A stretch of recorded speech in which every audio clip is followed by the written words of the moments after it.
1, 2, 3. The House will come to order. Members, please register. Stand one more time, okay? When I tell you, just hit it once, okay? Have all members registered? Have all members registered? Have all members registered?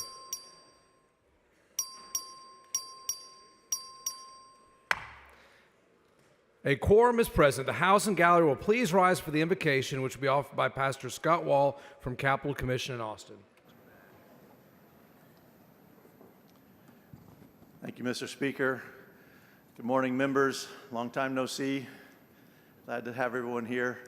I think this will be the last time that we meet before Christians celebrate Christ laying down his life for us and rising again on the third day. And before he died, he said, I give you a commandment that you love one another.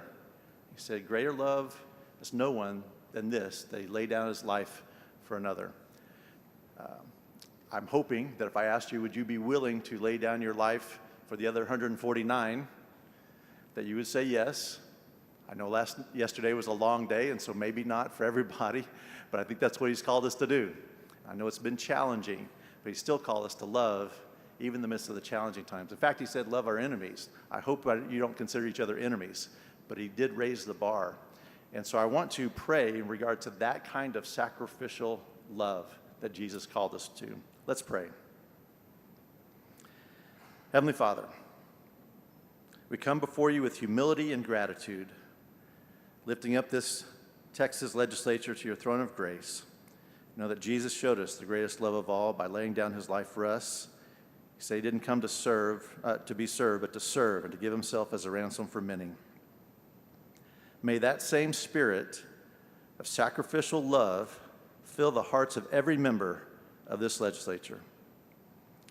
Let their decisions reflect compassion over pride, truth over convenience, and the good of the people over the pool of personal gain. And where there is division, bring unity. Where there is confusion, bring clarity. And where there is obvious weariness, bring strength. And may their work echo the love you showed us, bold, selfless, and full of grace. We pray all of this in the name of Jesus. Amen. Amen. The chair now recognizes the Honorable Jeff Berry, Brazoria County, to lead us in the pledges of allegiance to the United States and Texas flags. Thank you, Mr. Speaker. Members, good morning. Welcome back. It seems like we just got back here, but please join me in saying the pledge to the greatest flag in the galaxy.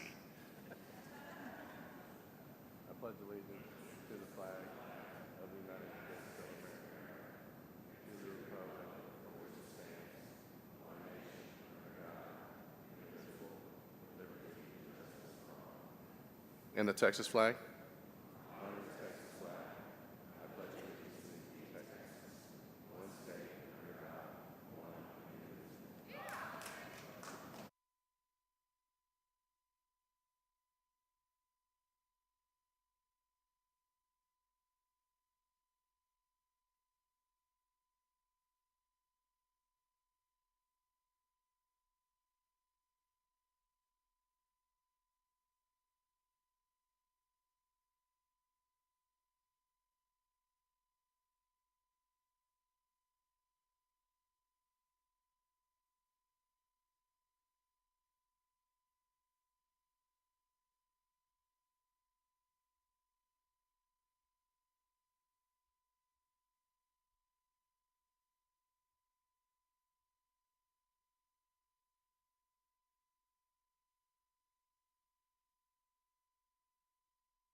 The chair now hears excuses for absent members. Please excuse Ms. Morales Shaw because of important business of the district. On motion of Ms. Bowers, please excuse Mr. Jones because of an illness. On motion of Ms. Linda Garcia. Is there any objection? Chair has none, so ordered. Mr. Schatzline, for what purpose? Parliamentary inquiry. State your inquiry. Mr. Speaker, if a member is opposed to a resolution such as honoring a famed abortionist, in the state of Texas on the congratulatory or memorial resolutions calendar, is there a procedure under the House rules to consider that resolution separately? No, there is not. Mr. Speaker, Mr. Chasson, for what purpose? parliamentary inquiry. State your inquiry. Would it be in order to divide the question and consider each resolution individually? No, it is not. Mr. Speaker, Mr. Chasson, for what purpose? parliamentary inquiry. State your inquiry. The House rules allow for a motion to vote on measures section by section. Does that rule apply to a resolutions calendar? It does not. Mr. Speaker, Mr. Chasson, for what purpose? parliamentary inquiry. State your inquiry. For purposes of the House rules and under House precedent, does this mean that no congratulatory or memorial calendar is considered divisible by the chair? That is correct. Mr. Speaker, Mr. Chasson, for what purpose? parliamentary inquiry. State your inquiry. If a member of this body or group of members strongly objects, which we do, to a resolution placed on the congratulatory or memorial calendar, is our only recourse to vote against the entire calendar, thus sacrificing the rest of the good resolutions that are on the calendar?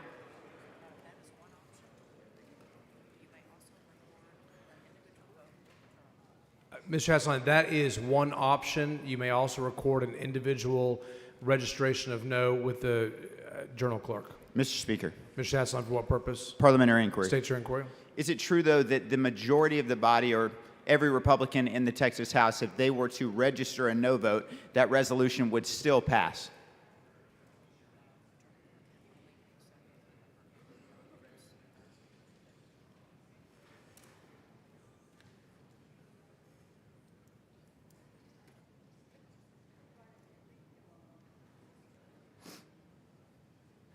The journal clerk cannot accept more than a majority of no votes. So, Mr. Speaker, Mr. Chasson, for what purpose? parliamentary inquiry. State your inquiry. So are you saying that if every Republican goes and registers a no vote on that resolution, then it would not pass?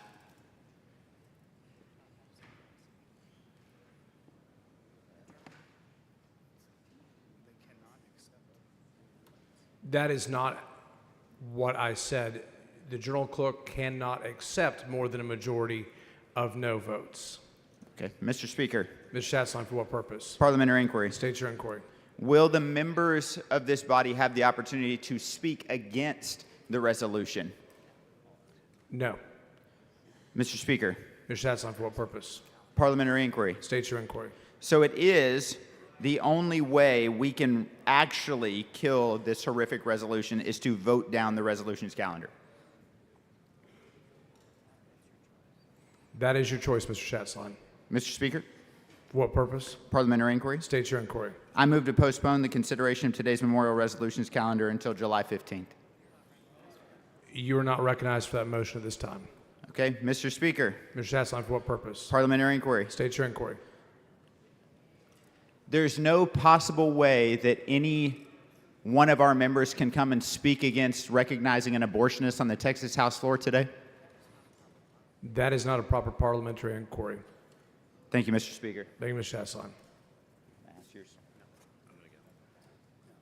Mr. Harrison, for what purpose? Parliamentary inquiry, Mr. Speaker. State your inquiry. A couple times in your responses to Representative Chasson's questions, you said, I believe it was twice, that the House clerk cannot record more than a majority of noes to be registered in the journal. Where is that prohibition found in the House rules?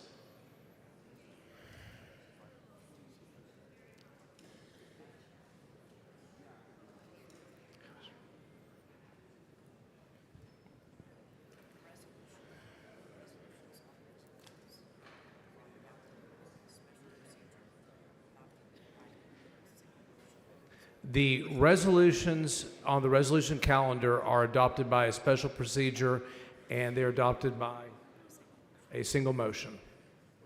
I don't know where that would be found. Can you tell me what rule, number, section, and subsection provides for that prohibition?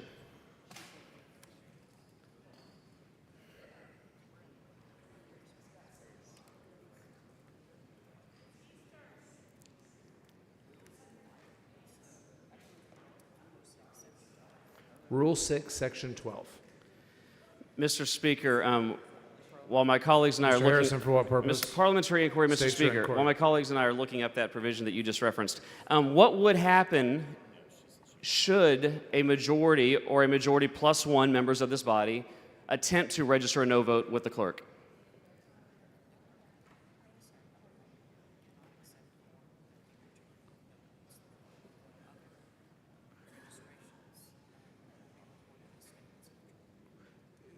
Once we get past a majority, they will be recorded as statements in the journal. So are you saying that it's your position that you would deny the 77th Mr. Har- Republican a chance to... Mr. Harrison, that's not what I said. What I said was a statement of fact, that the journal clerk And- will accept up to a majority, and after that, they'll be recorded as statements in the journal. And I'm asking for clarification on that, Mr. Speaker. Is that what would happen? What would happen after the 76th Republican went up to register? They would be recorded as I know you're statements. saying that they can put a statement, but they would be denied an opportunity to register a no. Not what I said. I said as a matter of fact, they would be recorded as statements in the journal. Right, but is it not also correct that what you are saying is they would in fact be denied an opportunity to Mr. register a Harrison, no? that's not what I said. They would be recorded as statements in the journal after that. Mr. Speaker, I understand that is what you said, but I'm asking, is the implication of your statement that they would in fact be denied? The 77th Republican would be denied an opportunity to register a no against honoring Planned Parenthood. Is that not the implication of your statement? Mr. Harrison, that is not a proper parliamentary inquiry. Mr. Speaker, Mr. Harrison, for what purpose? parliamentary inquiry, Mr. State Speaker. your inquiry. As who is ultimately responsible for what comes to the body and ends up on a calendar for any individual day in this chamber? Mr. Harrison, that is not a statement, a proper parliamentary inquiry. I think it's a completely proper parliamentary inquiry. I am asking how we conduct the business of the House today. And I'll rephrase it, Mr. Speaker. Mr. Harrison, for what purpose? Parliamentary inquiry. State your inquiry. As the presiding officer, do not the House rules vest in you the authority to control the conduct and the time and the manner and place in which we take up and consider various motions, bills, resolutions? Do the House rules not vest that authority in you as the presiding officer?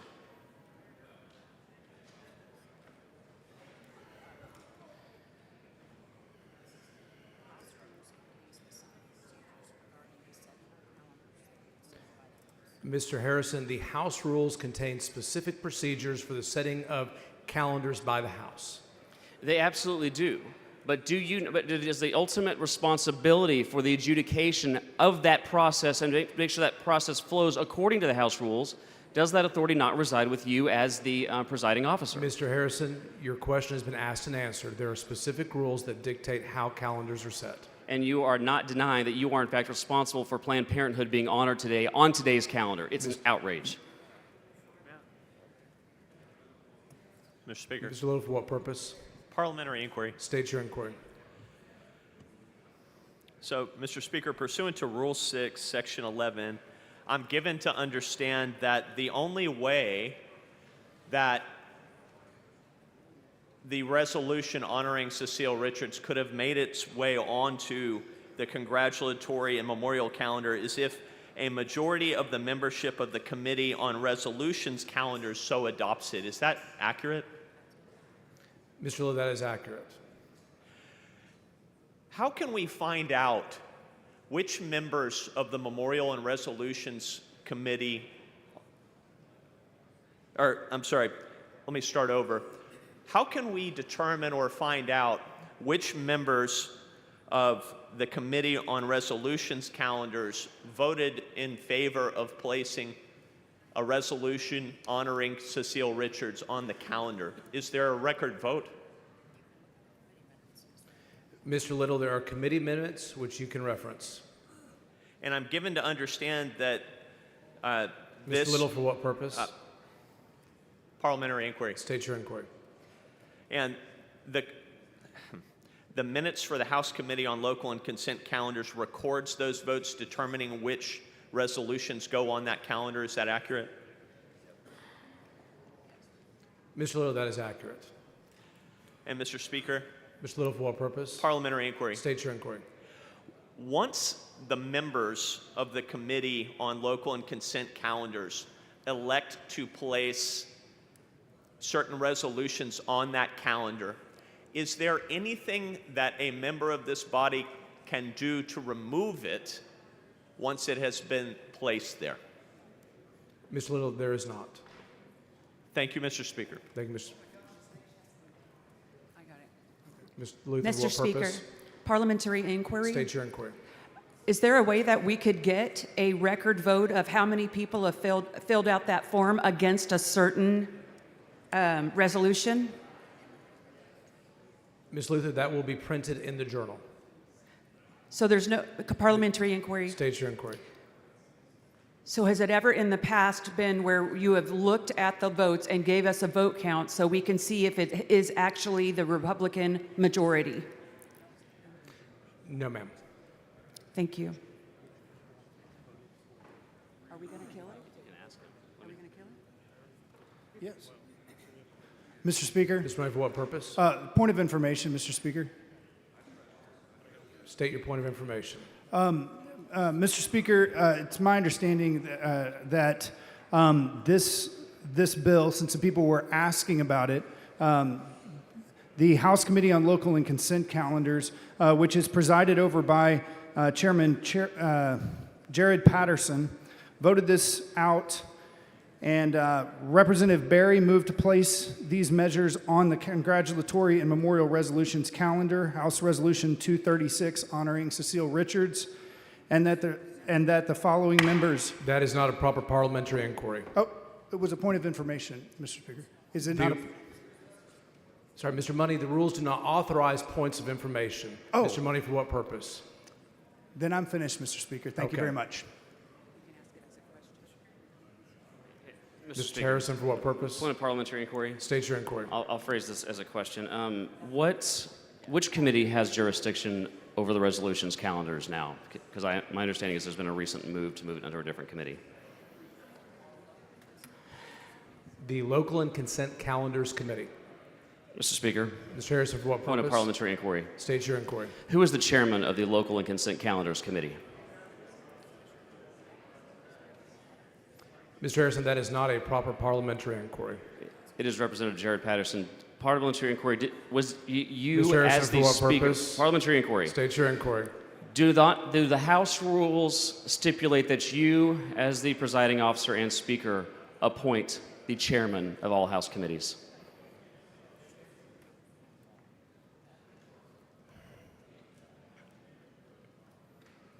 The chair does not respond to parliamentary inquiries related to general House procedure. Parliamentary inquiry. Mr. Harrison, state your parliamentary inquiry. Do you, as Speaker, believe it's appropriate that on Easter weekend we are honoring Cecile Richards, former president of Planned Parenthood? That is not a proper parliamentary inquiry. Mr. Harrison, for what purpose? Is there anything in the House rules that is prohibiting you from answering my last question? Mr. Harrison, that is not a proper parliamentary inquiry. You could answer the question if you wanted to. Mr. Speaker, Stop for what purpose? parliamentary inquiry. State your inquiry. Would it be a reasonable request to have a personal privilege speech at this time?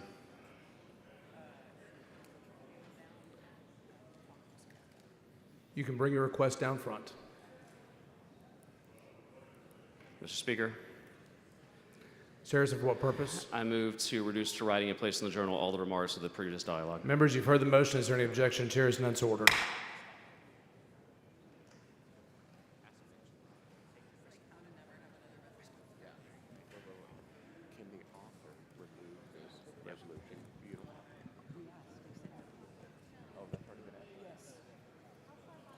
Mr. Speaker. Sorry. Mr. Little, for what purpose? Parliamentary inquiry. State your inquiry. Mr. Speaker, not having been familiar with this rule before, I look at Rule 6, Section 12, and I question whether the chair has the ability to withdraw this resolution honoring Cecile Richards from further consideration. It appears to me that if it develops that any resolution on the congratulatory and memorial calendar does not belong on that calendar, the chair shall withdraw the resolution from further consideration, remove it from the calendar, and refer it to the appropriate calendars committee for placement on the proper calendar.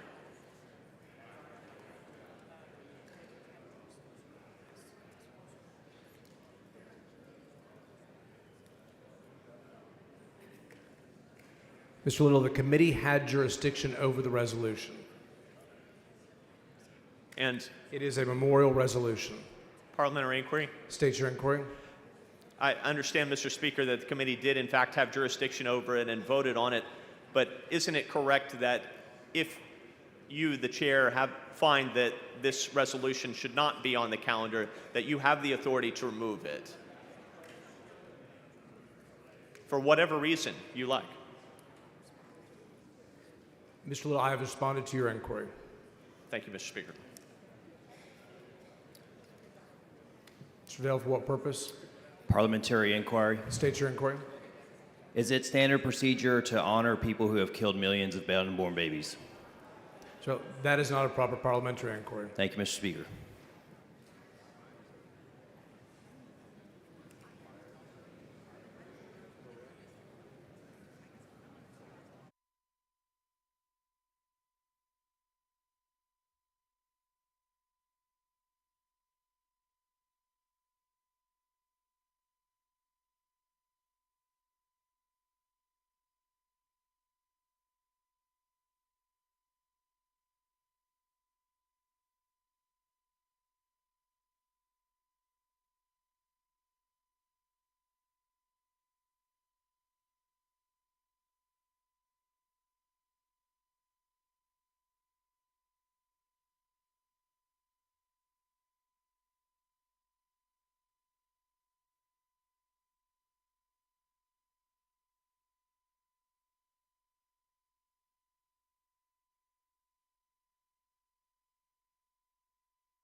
Mr. Speaker, Ms. Doorkeeper, Mr. Speaker, I have a messenger from the Senate at the door of the House.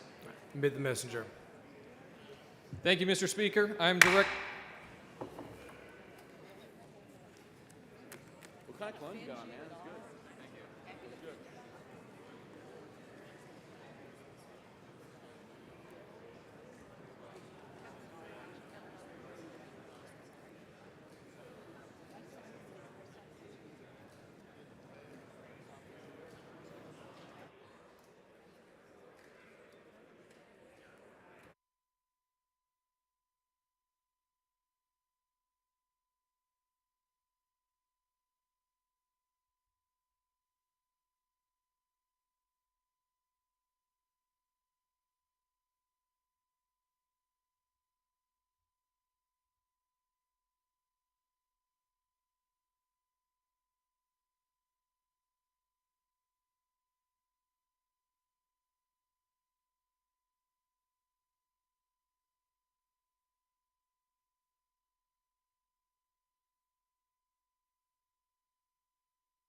The chair is pleased to recognize Dr. Lindsay Botsford from Houston as the Doctor of the Day. Members, join me in welcoming our Doctor of the Day.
Mr. Meyer for a motion.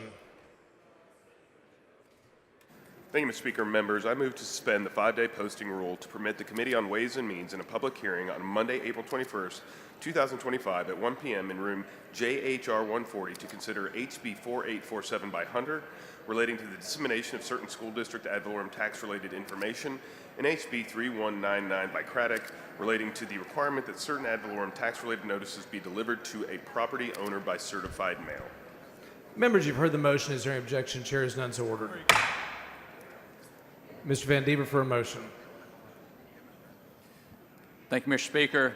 I move to suspend the 5-day posting rule to permit the Committee on Public Health to meet in a public hearing on Monday, April 21st, 2025 at 12 p.m. in room E2030 to consider HB 4014 by Busey relating to a study on the use of psychedelic therapies in the treatment of certain conditions, HB 3318 by King relating to access to individual investigational treatments for patients with life-threatening or severely debilitating illnesses, and HB 5147 by King relating to investigational stem cell treatment. Members, you've heard the motion. Is there any objection? Chair is none, so ordered.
The following committee announcements, the clerk will read the announcements. The Committee on Delivery of Government Efficiency will meet today upon final adjournment in Room 1W.14 Agricultural Museum in a formal meeting to consider pending referred and committee business. The Committee on Agriculture and Livestock will meet today upon final adjournment in Room 3W.15 in a formal meeting to consider pending and referred business.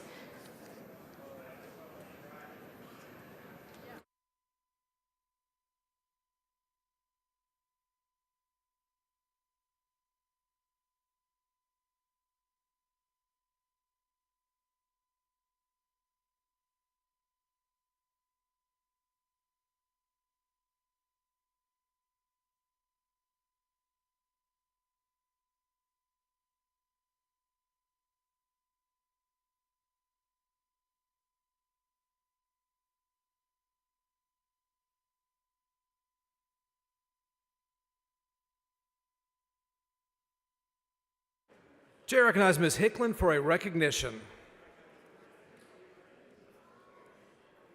Thank you, Mr. Speaker. Members, I would like to welcome a group of students from the University of Mary Hardin Baylor in Belton, Texas, to our gallery. This hardworking group of accounting students is visiting the Capitol along with their professor, Dr. Vicki Johnson, to learn about the state budget and tax process. Welcome to the Texas House, UMHB Crusaders. If you're here, please stand and be recognized. Thank you.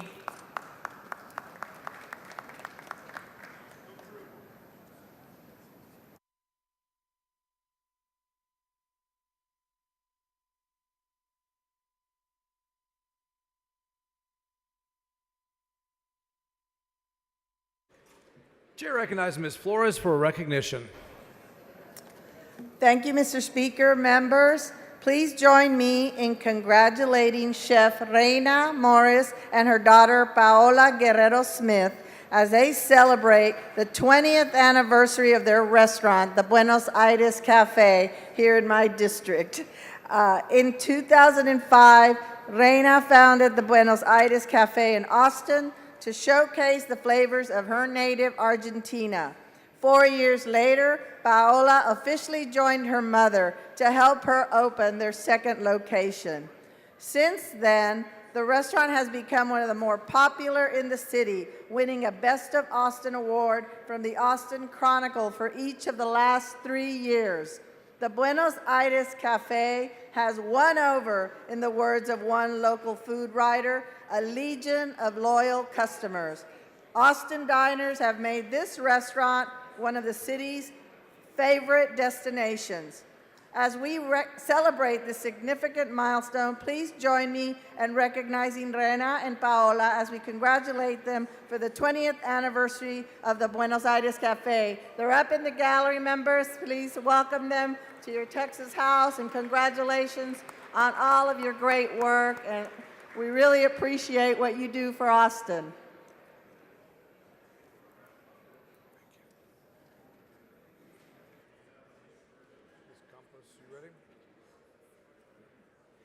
The chair recognizes Ms. Campos for a recognition. Thank you, Mr. Speaker. Members, today we honor a truly remarkable organization, one that has changed lives, empowered survivors, and strengthened communities for nearly 5 decades, the Alamo Area Rape Crisis Center. Founded in 1975 as a grassroots effort in San Antonio, the Alamo Area Rape Crisis Center, or RCC, will mark its 50th anniversary in 2025. Over the course of half a century, RCC has grown into a trusted nonprofit resource dedicated to providing comprehensive support to survivors of sexual violence in Bexar County and throughout the surrounding region. What RCC offers is more than just services. They offer sanctuary, solidarity, and a path forward through a continuum of care that includes a free 24-hour rape crisis hotline, confidential counseling, advocacy, case management, and prevention-based education. RCC helps survivors heal from trauma, navigate the immediate aftermath of violence, and regain a sense of safety and agency. The organization not only supports survivors, it actively works to prevent future harm. RCC's education programming and community training initiatives are aimed to ending sexual violence before it begins, creating a safer and more compassionate Texas for everyone. RCC's 50th anniversary is more than a milestone. It's a testament to decades of commitment, resilience, and unwavering advocacy. RCC has served as a beacon of hope to countless victims of sexual violence, and today we extended our sincere appreciation to all of those affiliated with this commendable organization. Let us reaffirm our commitment to supporting their work and to ensuring that every Texan have access to care, protection, justice that they deserve. I'd also like to recognize our very own former Ina Minjares, who now chairs the RRC, and recognize Ms. Lauren Aguillon. She is here to our right. Thank you so much for being here and for everything that y'all do. Members, please join me in recognizing them and congratulating them on 50 years for their service, strength, and solidarity. Thank you, Speaker.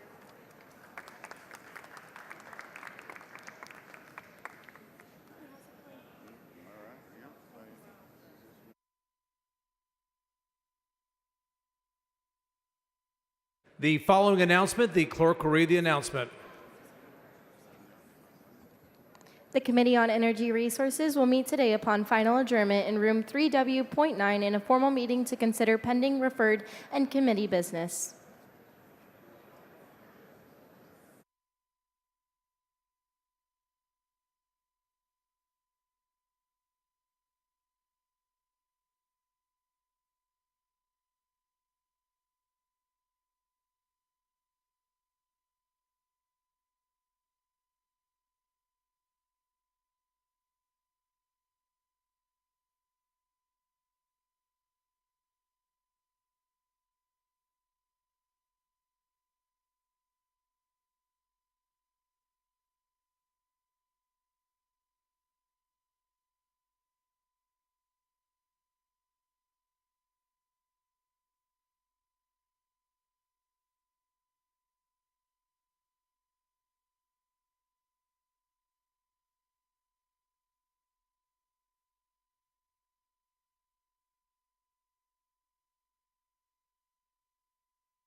The chair recognizes Mr. Turner for a motion. Thank you, Mr. Speaker. Members, I move to suspend all necessary rules, take up and consider House Resolution 835, celebrating UT Arlington Day at the Texas Capitol. Members, you've heard the motion. Is there any objection? Chair hears none. The rules are suspended. Following resolution, the clerk will read the resolution. H.R. 835 by Turner, recognizing April 17, 2025 as the University of Texas at Arlington Day at the state capitol. Chair recognizes Mr. Turner to explain the resolution. Thank you, Mr. Speaker. Members, today we are joined by students from one of our state's most dynamic institutions of higher learning, the University of Texas at Arlington. They are here in the North Gallery, and please welcome them to the Texas House. Let me tell you a little bit about UTA. Yeah, please, y'all stand up. So let me tell you a little bit about UTA. Founded in 1895 as Arlington College, this university has grown through many phases, from a private school to military academies to junior colleges, and in 1965 it proudly became part of the University of Texas system. Today, UTA is the second largest institution in the UT system, serving more than 41,000 students and offering more than 180 degree programs from the bachelor's level to doctoral degrees. UTA is not just big in size, it is big in impact. In fact, UTA and its alumni contribute a staggering $28.8 billion to the Texas economy. UTA is home to 9 colleges offering programs in critical and fast-growing fields, including nursing, construction management, special education, social work, and engineering. In addition, UTA promotes educational and workforce development at its Fort Worth Center and Research Institute. Now, just earlier this month, UT Arlington broke ground on UTA West, a major expansion for the university and investment in the future of higher education in North Texas, in our western side of the Metroplex. A research powerhouse, UTA holds the prestigious R1 designation, putting it among the top-tier research institutions in the country. And last year alone, research projects contributed $59 million to our national economy. UTA is also recognized by the Department of Education as a Hispanic serving institution and an Asian American and Native American Pacific Islander serving institution, a testament to its commitment to its diverse student population. Members, for 130 years, UTA has shaped the lives of students and advanced the economic and educational health of our great state. And I want to recognize a couple of people. We are joined by the president of UT Arlington, Dr. Jennifer Cowley. Dr. Cowley, welcome. So glad you're here. Thank you so much for your leadership for our great university. And I would be remiss if I didn't mention, they're all very special mavericks, but an important maverick in my office, Nathan Sullivan. He's working as a legislative aide this session in my office and doing a fantastic job. Members, please join me in recognizing April 17th as the University of Texas at Arlington Day at the state capitol. Let's extend a warm welcome to our UTA delegation. May I say something? As long as it's okay for yeah. Chair recognizes Ms. Luther. Hi, welcome to your Texas House. I actually played softball at UT Arlington a long time ago because I'm old now, but I love that school, and so you guys are really lucky that you get to go to that school. It's a great place, great faculty, and great students. So thank you. I welcome you guys here. I appreciate you coming. Chair recognizes Mr. Turner to close. As Representative Gonzalez just reminded me, who's also a proud UT Arlington alum. Go Mavericks. I move adoption. The question occurs in the adoption of the resolution. Is there any objection? The chair hears none. The resolution is adopted.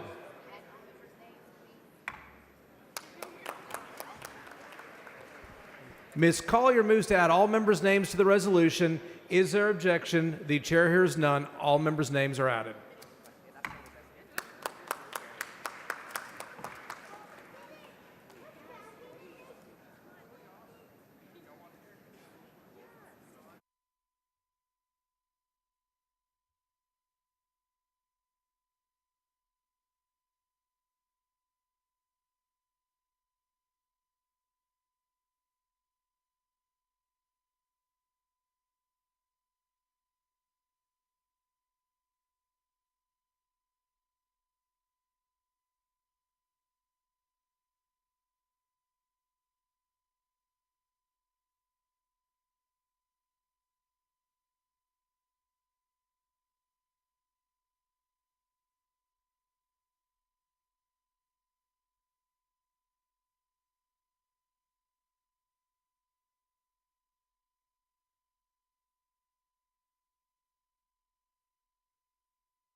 The following announcement, the clerk will read the announcement.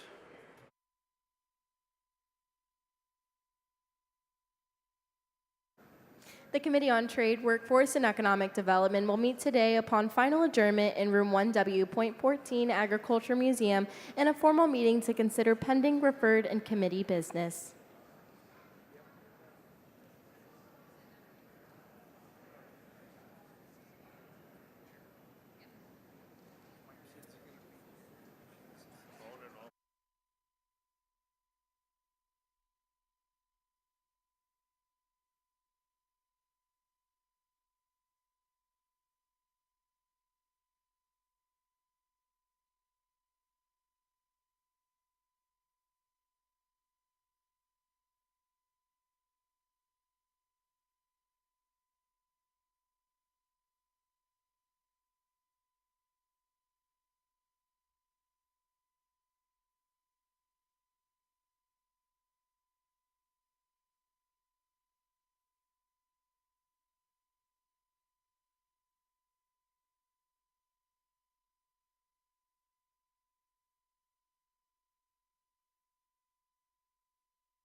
Chair recognizes Chairman King for an announcement. Thank you, Mr. Speaker. Members, House tradition coming up next Tuesday. First Tuesday after Easter is Seersucker Tuesday. If you have a seersucker suit, wear it, and we will all get a picture made. It's a fun day. Seersucker Tuesday. Thank you, Mr. Speaker.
Check one, mic check one.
Members, we're ready to begin consideration of the congratulatory calendar. Please take your seats or take your conversations outside the rail. The following congratulatory resolutions have been previously adopted. H.R. 765, H.R. 774. The chair lays before the House the following congratulatory resolutions. The clerk will read the resolutions. HCR 128 by Paul Harris Galveston Subsidence District, HR 7 by Morales of Harris Mexican Mother's Day, HR 11 by Morales of Harris Minnie Fisher Cunningham, HR 37 by Lelani MH Texas Emerging Leaders, HR 69 by Kane Crosby High School, HR 83 by Lozano Refugio County Day, HR 89 by Bumgarner City of Louisville, HR 100 by Holt Montgomery County Day, HR 123 by Kane Sam Houston, HR 129 by Lozano Taft Housing Authority Day, HR 137 by Johnson Francis Poppy Northcutt, HR 254 by Lozano Portland City Council, HR 258 by Flores Dick Levine, HR 289 by Hefner Michael Mars, HR 293 by Y. Davis of Dallas Clarence Preston, HR 318 by Slauson Tarleton State University, HR 324 by Fairleigh Candy Gibbs, HR 350 by Cole Nelson Linder, HR 368 by Reynolds Texas NACP Day, HR 370 by Reynolds Houston Black America Democrats Day, HR 372 by Isaac Make Texans Healthy Again Day, HR 379 by Manuel Hardy Faith Savior, HR 406 by Olcott Weatherford ISD, HR 407 by Olcott All Laredo ISD, HR 432 by Toad Townships of the Woodlands, HR 444 by Bojani Bahi Day, HR 471 by Howard Texas Women's Foundation, HR 504 by Tenderholt Texas Rangers Baseball Team, HR 506 by Bumgarner John Ashman Fire Training Complex, HR 507 by Bumgarner Barron Smith, HR 528 by Lauterbach, Mildred and Moore, Marvin Joe Moore, HR 567 by Holt Liberty Elementary School, HR 572 by Smithy Gideon Wainwright, HR 591 by Reynolds Cliff Albright, HR 592 by Reynolds Ronnie Elijah Brailsford, HR 593 by Reynolds Environmental Justice Day, HR 603 by Holt Liberty Elementary School, HR 614 by Lelani Islami Civic Advocacy Day, HR 621 by Simmons Ivy Walls, HR 673 by Romero Cesar Chavez, HR 684 by Hinojosa Russell Martin, HR 687 by Hinojosa Bryce Hilbert, HR 700 by Lujan Heroes Luncheon of the 100 Club, HR 701 by A. Davis of Dallas African American Education Archives and History Program Hall of Fame, HR 711 by Busey Williamson County Emergency Medical Services, HR 712 by Meyer St. Mark School of Texas, HR 754 by Dyson Texas A&M Transportation Institute, HR 757 by Guillen LaSalle County Day, HR 758 by Guillen McMullen County Day, HR 760 by Guillen City of Kennedy Day, HR 764 by Lauterbach Redmond Day, HR 766 by Lujan Felix Lopez, HR 767 by Garrett Tahana Day, HR 768 by Johnson Southside Place Park, HR 769 by Y. Davis of Dallas Curtis King, HR 770 by Y. Davis of Dallas Stephen Wayne Jackson, HR 771 by Y. Davis of Dallas Richard Lee Pace, HR 772 by Guillen Lewis Alka, HR 776 by Johnson Purple Songs Can Fly, HR 777 by Johnson Rice University, HR 778 by Johnson Rice University, HR 779 by Johnson Rice University, HR 780 by Johnson Lee Emcom, HR 783 by Guillen Jim Hogg County Day, HR 784 by Hunter Juan Huareta. Is there an objection to the adoption of the resolutions? The chair hears none. The resolutions are adopted. That's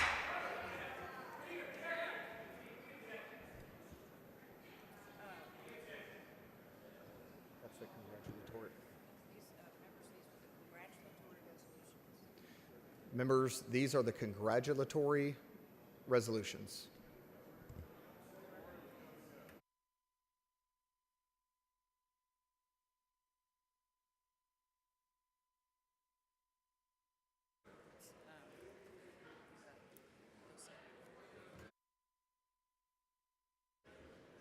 Members, the question occurs on the adoption of the congratulatory resolutions calendar read by the clerk.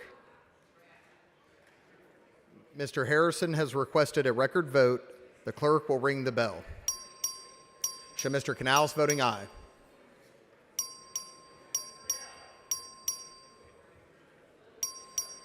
Have all members voted?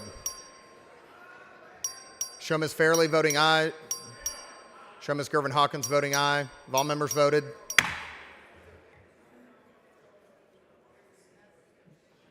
There being 133 ayes and 7 nays, 2 present not voting, the motion prevails.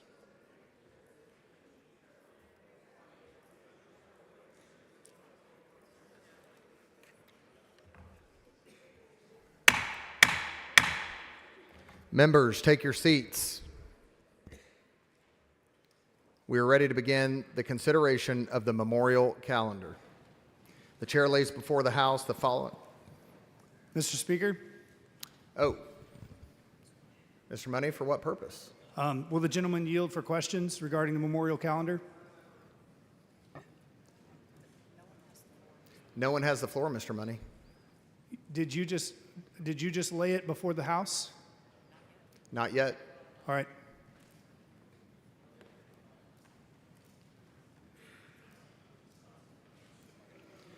The chair lays before the House the following memorial resolutions. The clerk will read the resolutions. H.R. 6 by Morales of Harris, honoring the construction workers who died in the collapse of the Francis Scott Key Bridge in Baltimore, Maryland on March 26, 2024. H.R. 17 by Raymond Corey Corporate. H.R. 18 by Cole Dr. Charles Eugene Erdy. H.R. 49 by Cole Ina Glassberg. H.R. 170 by Hopper Jill Glover. H.R. 236 by Howard Cecile Richards. H.R. 247 by Morales Shaw, U.S. Representative Sheila Jackson Lee. H.R. 275 by Jones of Harris, Judge Zinina Burney. H.R. 355 by Busey, William Everett Brandon Jr. H.R. 356 by Busey, Jennifer Joy Mattingly. H.R. 364 by Collier, retired Judge Clifford Davis. H.R. 672 by Dayala George William Strake Jr. and Annetta Day Walt Strake. H.R. 690 by Louderback Sister Amelia Ehlers. H.R. 755 by Button Janice Watson Cullum. H.R. 756 by Button George Cullum III. H.R. 759 by Guillen Dr. William Peter Kulsfear Jr. H.R. 762 by Harless Eugene Frank Zabrowski. H.R. 763 by Moody Sharon Cole Shea Sugar. H.R. 781 by Lujan Cameron Celeste Jacobson. H.R. 785 by Howard, former State Comptroller, and Austin Mayor Carol Keaton.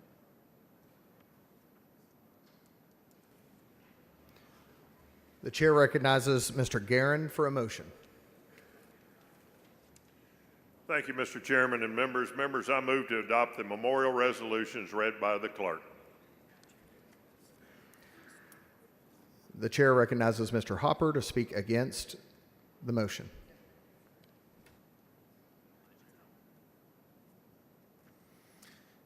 Members, today you are being asked to approve a resolutions calendar which honors Cecile Richards, the former leader of an organization that advocated, marketed, and executed abortions that resulted in the deaths of millions of Americans over more than a decade. In just 1 year, from 2022 to 2023, the lives of nearly 400,000 Americans were brutally brought to an end. I do not believe that I am wrong, that the vast majority of this chamber is vocally and philosophically opposed to this practice in general and to this woman in particular. And yet, in a highly coincidental turn of events, this chamber has also chosen to honor the life of former state Republican committeewoman Jill Glover, who in stark contrast fought at all times for life and for eternal truth. Many members were touched by her kindness and wisdom, and a number of members are here because of Jill Glover. It is an affront to the dignity of this chamber, to the values that are exemplified by the laws in the state, and to the sensibilities of the vast majority of Texans that we would even suggest that this chamber honor Richards. But it is beyond comprehension that we would ask that by approving a resolution honoring the life of Jill Glover, that by that vote they would also be honoring Richards. Many of y'all, especially freshmen like me, might believe that it is possible to register a no vote for a particular resolution after the fact. But even if every single one of us registered a no vote on a particular resolution, that resolution would still have been passed by this body if we approved the calendar. Members, if you vote today for this calendar, you are voting to honor a woman who is largely responsible for the extermination of millions of young Americans. I believe that if Jill Glover was with us today, she would never ask you to vote for this calendar to honor her memory. Today, I suggest to you that this is Jill's last victory in the name of life over death. I ask that all Republicans vote no on this calendar. The chair recognizes Mr. Romero to speak in favor of the motion.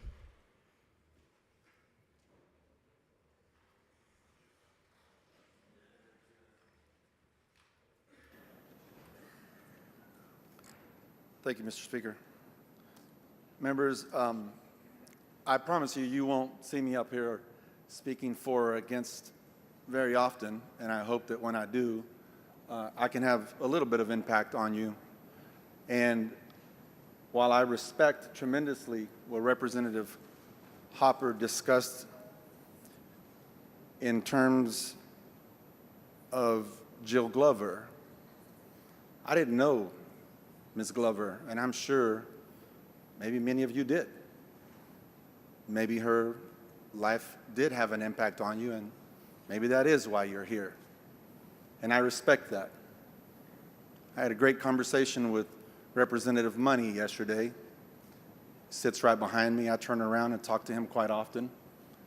I think that we've actually made a bond over the last couple of days. I told him that one of the things that I really dislike about being in political life is that so many times as Democrats or Republicans, we start out by saying, you know, Ramon, I think that you and I, we're not going to agree on just about everything. We're going to disagree on a lot of things. And I say, how do you know that? I bet if we got to know each other first, you might actually take that back.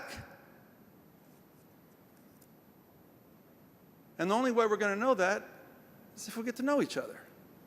If we keep turning around and keep having conversations. And if we disagree, as I told him, hopefully it's on a golf course. Or we can just go on to the next hole. You know, we don't have to agree. But if somebody meant something to you or to me, the tradition of this house is that we honor those persons, whether we agree with that person's life or not. I thought that I was going to come up here and talk about the congratulatory and the memorial calendar, and I had a congratulatory, and thank y'all for approving that, on Cesar Chavez. I had a resolution that I wanted to present earlier and suspend the rules, but that wasn't allowed because some people don't want to honor Cesar Chavez anymore. My dad was a farm worker, 1961. I moved all around this country as a bracero, answering the call when this country needed him. It was a hard life moving around 45 days at a time. And I would have loved to have been able to honor Cesar Chavez. This isn't about my resolution. Heck, one of the best things on that congratulatory calendar, I'll tell you, is Cristina Morales' congratulatory edition, which is honoring Mexican Mother's Day on May the 10th.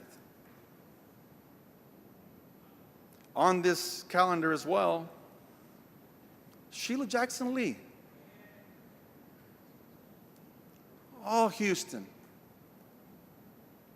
I can't imagine what it'd be like to be a black young lady in Houston and having Sheila Jackson Lee to look up to.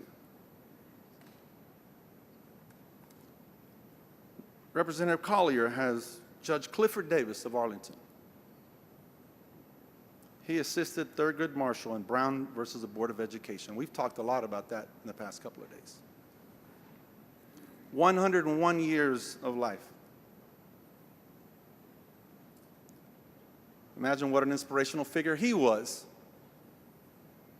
to black boys and girls, not only in Texas, but in this whole country. As a matter of fact, I just walked over to talk to Representative Collier, and I just learned today that he swore her in when she became a lawyer. It's about her memory, too. On that congratulatory calendar, which some of y'all were ready to do away with, that is that man right there, Sam Houston. I bet you didn't think about that when you were ready to just do away with both. I'm not going to dishonor his memory. I'm proud as heck to be a Texan. This is about tradition. This is about courage. This is about doing the right thing right now.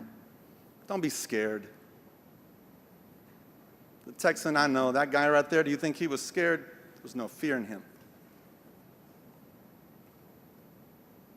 When I said one of my favorite on the congratulatory calendar, and this is about tradition, Every Mother's Day on May 10th, I call my mom early in the morning, and I say, estas son las mañanitas que cantaba el rey David, y por ser el día de tu santo, te las cantamos a ti.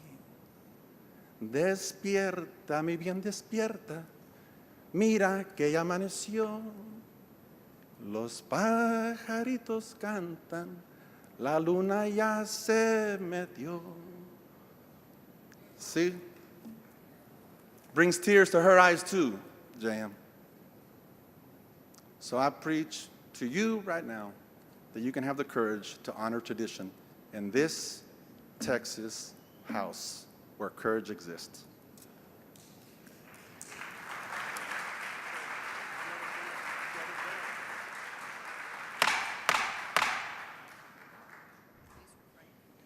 Please refrain from demonstrations in the gallery. The chair recognizes Mr. Harrison to speak against the motion.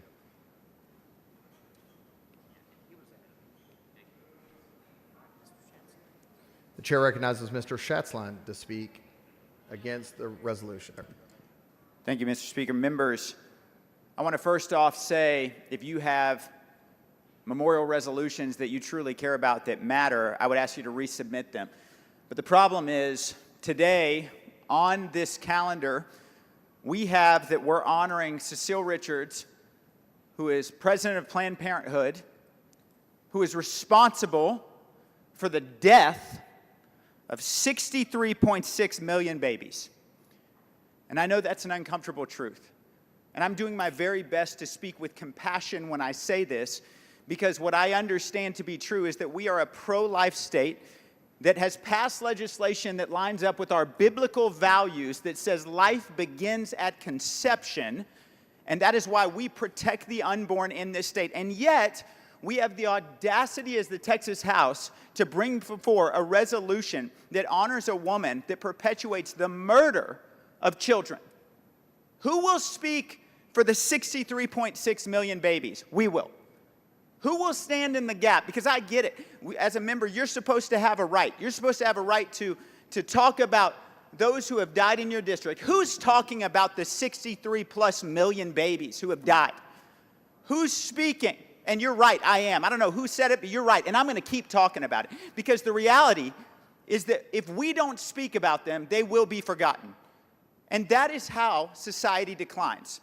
Society declines because we refuse to say the uncomfortable things, and that is that we have traded the value of life in our culture across our country for the convenience of saying, oh, that's not a child. It is. It is a child.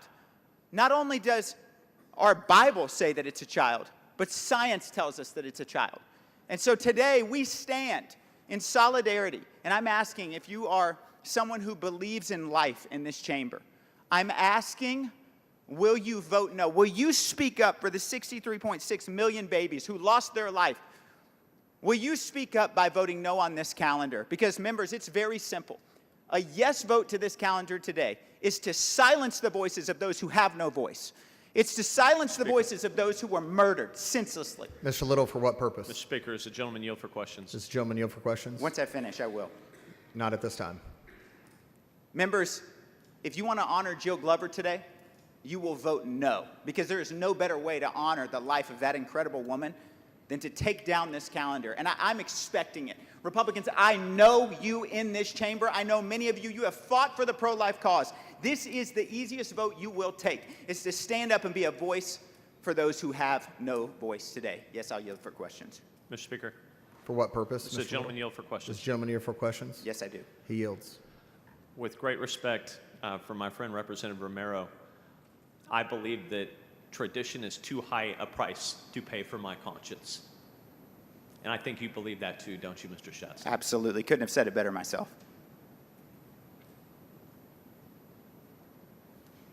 Mr. Shaheen, for what purpose? Does the gentleman yield for questions? Yes, sir, I will. The gentleman yields. Mr. Schatzline, do you know how the memorial resolution works on the floor? I do, and essentially what will happen is we have the option to register a no vote, but that no vote... Have you ever done that before? I have registered a no vote. Okay, so what does it mean? It means when you register a no vote, you can put it in the journal, but it cannot actually kill the resolution. We're not asking to kill the resolution. I'm asking you if there's a line item on the memorial resolution that you don't agree with. And you gave a really nice speech about the pro-life movement. I appreciate and by that. the way, this body ended abortion in the state of Texas. Well, Okay, I so would the people- venture Hold to on, say- sir. no, no, I have no, not. no, I I'm have gonna not respond. finished. I have No, not I'll finished respond asking because my I'm gonna question. speak for every child. Members who's will still not being speak over aborted one by another. the abortion Mr. pill Speaker, today. I would. Members will not speak over one another. The chamber needs to hear the discussion. A reason, all the more reason of why I would what we're like to ask doing my matters. question. Can I ask my question? You may. Or are you afraid of something? Am I afraid of something? So when a member afraid that registers, babies can I ask are- my question? Can I ask my question? Okay, fair. Yes or no? Yeah, I got it. Do you still yield for my question, sir? I Yes do. or no? I do. Please proceed. Okay. So when somebody registers a no on a line item on that memorial resolution, they are voting against that line item. I would say, sir, since you referenced the Bible talks about not deceiving individuals. Agreed. And I believe you are deceiving the public. You are trying to make people think that people understand. I will. Mr. Sheen, Sir? can I respond? Absolutely. I believe you are deceiving the public because what you know to be true just as well as I do is that even if you register a no vote on that resolution still passes. If it's the Is put up to the is that will of the correct? if it's put up to the will of the body, But it is depends that on the vote. correct? But if an individual puts a no by that resolution, they are publicly stating they But are does the against. resolution Sir, still pass? Sir, may I complete my question to Please you? complete it. Is it not true? If you put a no by an item on the resolution, that member is saying no to that resolution. They're not and voting no. doesn't it say in the journal, like when you've registered no's before, doesn't it say in the journal that that member is saying no to that line item? Yes or no? It is not a vote because the resolution will still Sir, pass. yes or no? No. Does it say in the journal when I'm going to put a no on the resolution, and many of the members are going to put a no on the Cecile Richards Memorial, they are saying they are opposing that resolution. Yes or no? I will answer your question. The resolution will still pass if you do that, Mr. Sheen. I would Thank you, ask but that's you to not my vote no. question. Will it show in the journal? Like when you've put no in the journal before, what does it say? Does it not show in the journal that that member is saying no to that line item? The resolution still passes if you do that. Sir, one more time. And Here's I'll my answer the same. question. I'll answer the same. If you put no, does it not say in the journal that that It is member is not a vote. registering a no? I'm not saying whether it passes or not. Oh, well, I'm I'm glad you saying, does acknowledge it in the journal, when you've done it before and you've put no by memorial resolutions, did it not show in the journal? I understand you want to register to no without voting no, but it does not actually kill the resolution. Okay, at well, hand. remember what the Bible says about lying. It's actually one of the 10 Commandments And that's on. and the- I would encourage you to on read the- that. On the grounds of the Capitol. I would encourage you to read that. Ms. Slauson, for what purpose? Will the gentleman yield for questions? Will the gentleman yield for questions? Absolutely. Gentleman Thank you, yields. Representative. You're aware that a couple of sessions ago we had several pro-life bills in this chamber, correct? Yes, ma'am. And that we did in fact ban abortion in Texas, correct? I believe we banned many forms of abortion, but babies are still dying through the abortion pill. And was that before you were in the chamber? Or It was. You were, okay. I understand the difficulty of this particular resolution calendar today, and I feel it personally, as many of you do. I also see on here, do you also see that there is a resolution honoring Corey Comparatori, who was assassinated in Pennsylvania? I do, at and Raleigh? yes, and I humbly ask that he would resubmit that resolution because someone needs to speak for the unborn. And I don't disagree with resubmitting resolutions on here. You personally knew Ms. Glover, correct? Yes. I did not. Do I understand that you believe that it would honor her legacy to vote this calendar down today rather than have her and Ms. Absolutely. Richards on the same calendar? Yes, ma'am. Okay, thank you very much. Mr. Schofield, for what purpose? Will the gentleman yield? Will the gentleman yield? Absolutely. He yields. Mr. Schatzline, we voted several dozen times in this chamber yesterday, did we not? We did. And when you pushed a button, now, when it turns out when I pushed a button to vote for SB2, I didn't vote because it didn't register. But when you pressed a vote, it actually registered a vote, and if there were more nays than ayes, the measure would not pass. Is that correct? That's correct. When we enter a no in the journal, it doesn't have the same effect as an actual no vote, does it? No, Representative Schofield, that's exactly my point. It doesn't. It will not kill the resolution. Even if every Republican registered a no, the resolution would still pass. And in fact, we were told that the journal clerk could not take enough no votes to defeat a resolution or the calendar. Is that not correct? That's correct. So while we're giving ourselves cover by voting no, and we're telling our people back home we voted no, we didn't actually vote no when we do that, did we? That's correct. So people can do what they want to do and what their conscience dictates, but we're not actually voting no if we register a no. That's The correct. gentleman's time has expired. The chair Mr. recognizes Speaker, I Ms. respectfully Johnson. ask for an extension. One extension. There is objection to the extension. We can start doing that. If you guys want to start objecting to all extensions, we can start playing that game. Will I get an extension, Mr. Speaker? The chair heard an objection. Yeah, remember that, team. A record vote has been requested on the extension of time. Oh, I'm sorry. Members, vote aye for an extension of time. Vote nay against the extension of time. The clerk will ring the bell. Show Mr. Schatzline voting aye. Show Ms. Bowers voting aye. Show Ms. Johnson voting aye. Show Mr. King of Hemphill voting aye. Have all members voted? There being 141 ayes and 1 nay, the gentleman's time has been extended. Mr. Kinderholt, for what purpose? Will the gentleman yield for questions? Does the gentleman yield for questions? The gentleman yields for I'd questions. first like to say thank you to my peers for that vote. Allowing us to speak is important, so thank you. So registering a no vote is saying, if I had the opportunity to vote, I would have voted no. Is that correct? My mic's on. My mic's on. That's correct. But it's not a real vote of no. Pushing a button is a true recorded no vote. Is that correct? That's correct. And that is the only vote that will have implications on the passage of the resolution. And so the only way to remove this egregious resolution or memorial or recognition is to, you know what, I would expect a little bit more respect from my peers. This is a pretty big topic. As a matter of fact, I talked to the author and went to her and we talked very kindly about it. I'm disappointed in some of my peers in the way they're acting, but some of them, it's not surprising. So here's the question. What we're doing is we're forcing a record vote to remove this so that we can honor the 60+ million innocent, unborn, defenseless children that were murdered in the U.S. The organization that did it, she was in charge of. Is that correct? That's correct. And so you're forcing a record vote instead of a vote where you go on paper and you say, if I could have voted, I would have voted no, but we're not really voting. That's correct, and I truly believe, Representative Tinderholt, we're going to be held accountable by the fact that what we said or refused to say in the face of this type of abhorrent evil. So you are telling the truth. We had someone up here come earlier and try to make it out like you're lying. I don't think you're lying. I want a record vote. That's why we're fighting so hard for this. I've been here 10 years. I've recorded no votes more times than I count. But I wanted a formal vote to take this down. And my Democrat peers are in our back chastising and playing silly games. And you know what?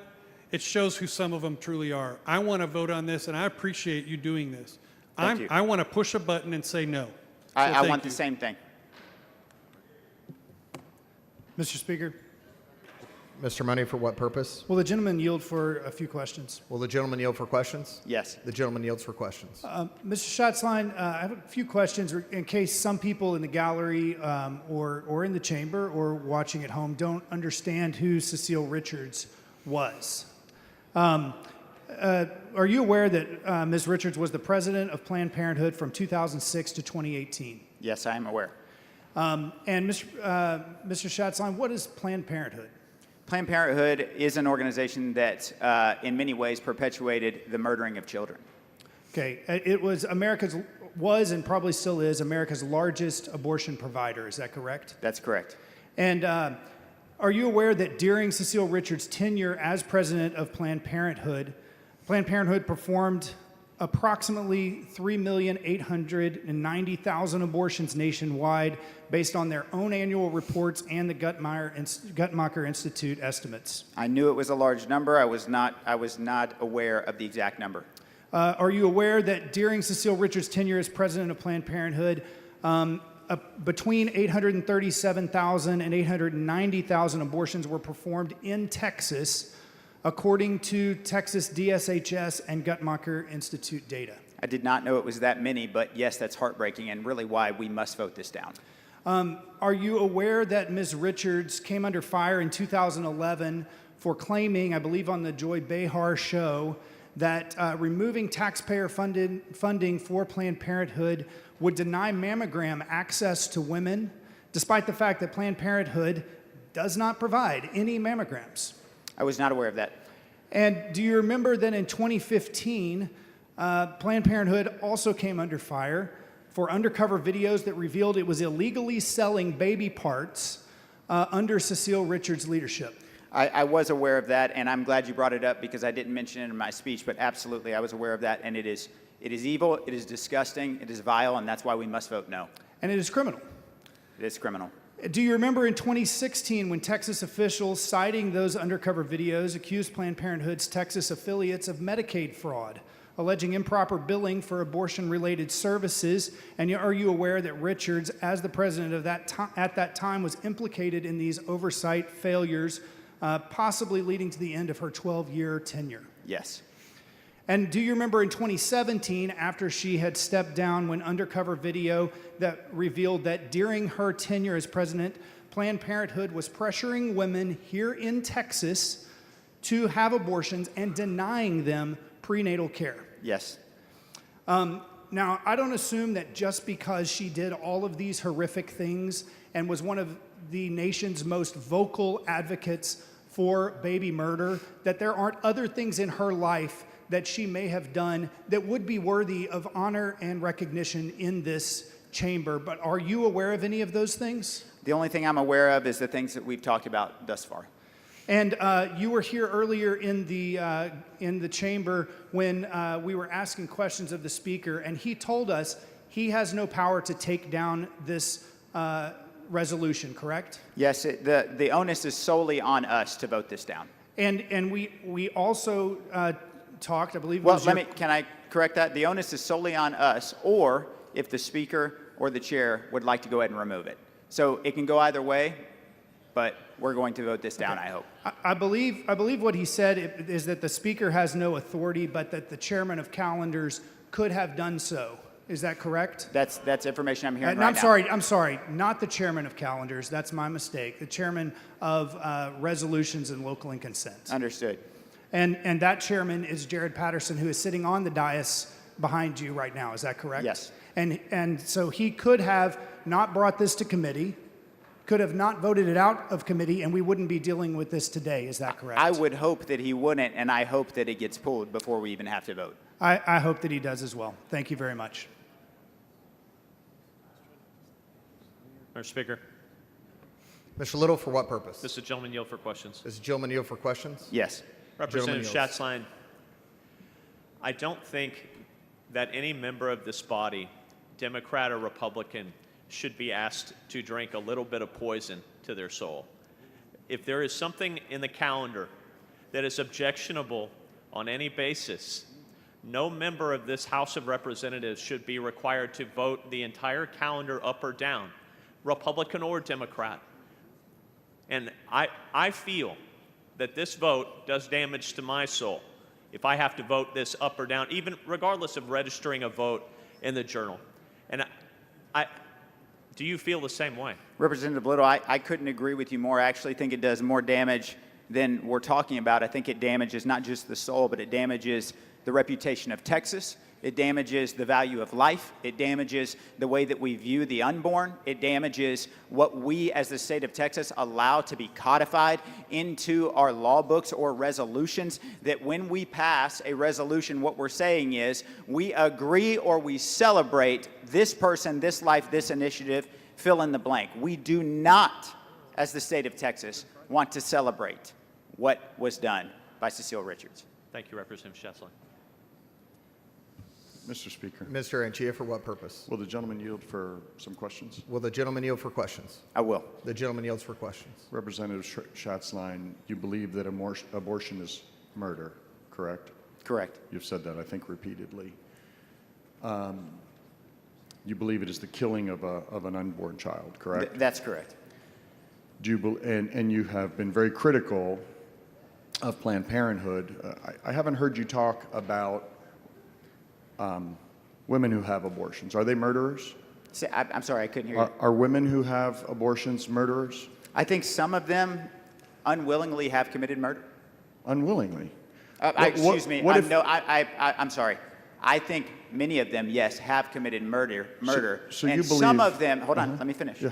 And some of them unknowingly have been tricked and deceived into believing that that life wasn't a life. Okay. Which is heartbreaking. so to for me. women who have volitionally had murder, But just had, for the sorry, record, let let's me keep the finish my question. Well, let's keep the conversation about the matters at hand. These are the matters at hand because Yep. you've raised them. Great. And so, if you believe that abortion is murder, then you believe that the women who have the requisite mens rea, who have gone intentionally to have murder, have not been deceived, you believe they are murderers, correct? Right now, I'm opposing an amendment that would honor a woman who oversaw the murder. The gentleman's time has expired. Thank you.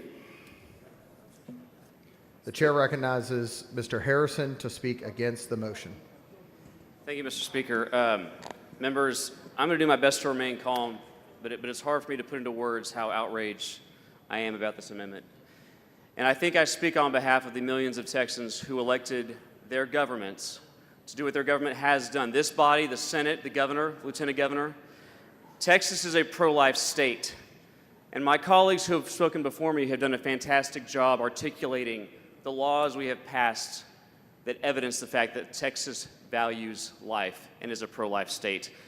But by putting this resolution to honor Planned Parenthood on today's calendar, this might represent one of the biggest betrayals of the voters of Texas that has ever occurred in this chamber. And I mean that. I mean it sincerely. The voters sent us to Texas to fight for the things that matter to them and to represent their values.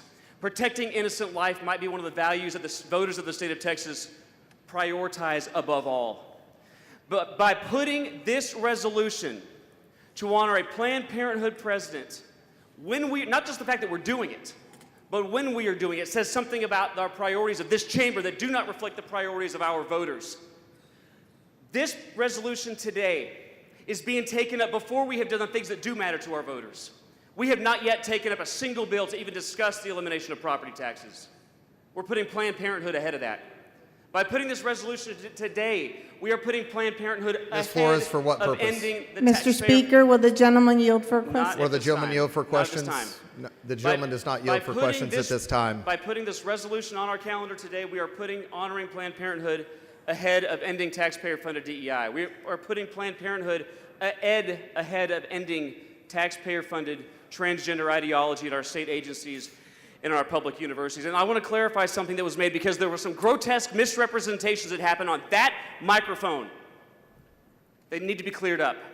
There is only one way to vote for or against this resolution, and that's to push the little button on your desk. And so when this comes up, you only have one option. And let me be very clear. If you push the little green button that has the word yes under it, if you push the button yes, and your name on that board lights up green, you are honoring Planned Parenthood and you are honoring the president of Planned Parenthood, and you are doing that irrespective of any notation that you make in the journal. Notations in the journal have nothing to do with your votes. They cannot change a vote, not at this time. There are going to be some Ms. good Flores, not, for not what at this purpose? time. I'm going to wrap up.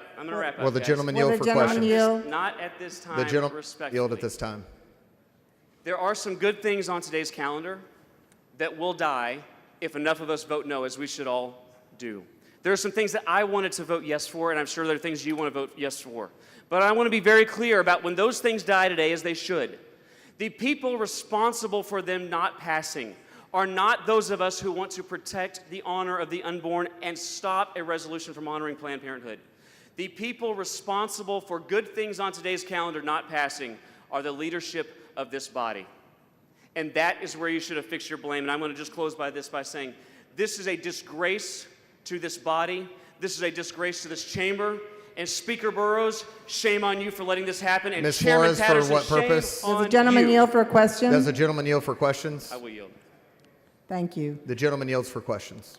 Are you aware that women like me, as a college student, who, after I graduated from college and worked at this Capitol and was earning very little money, needed health services and appointments to make sure that I got my Well Women exams, and then Planned Parenthood offered sliding scale medical services, not abortion services, just checks for women and any other medical issues that they might have and couldn't afford necessarily to go to the doctor. Are you aware of that?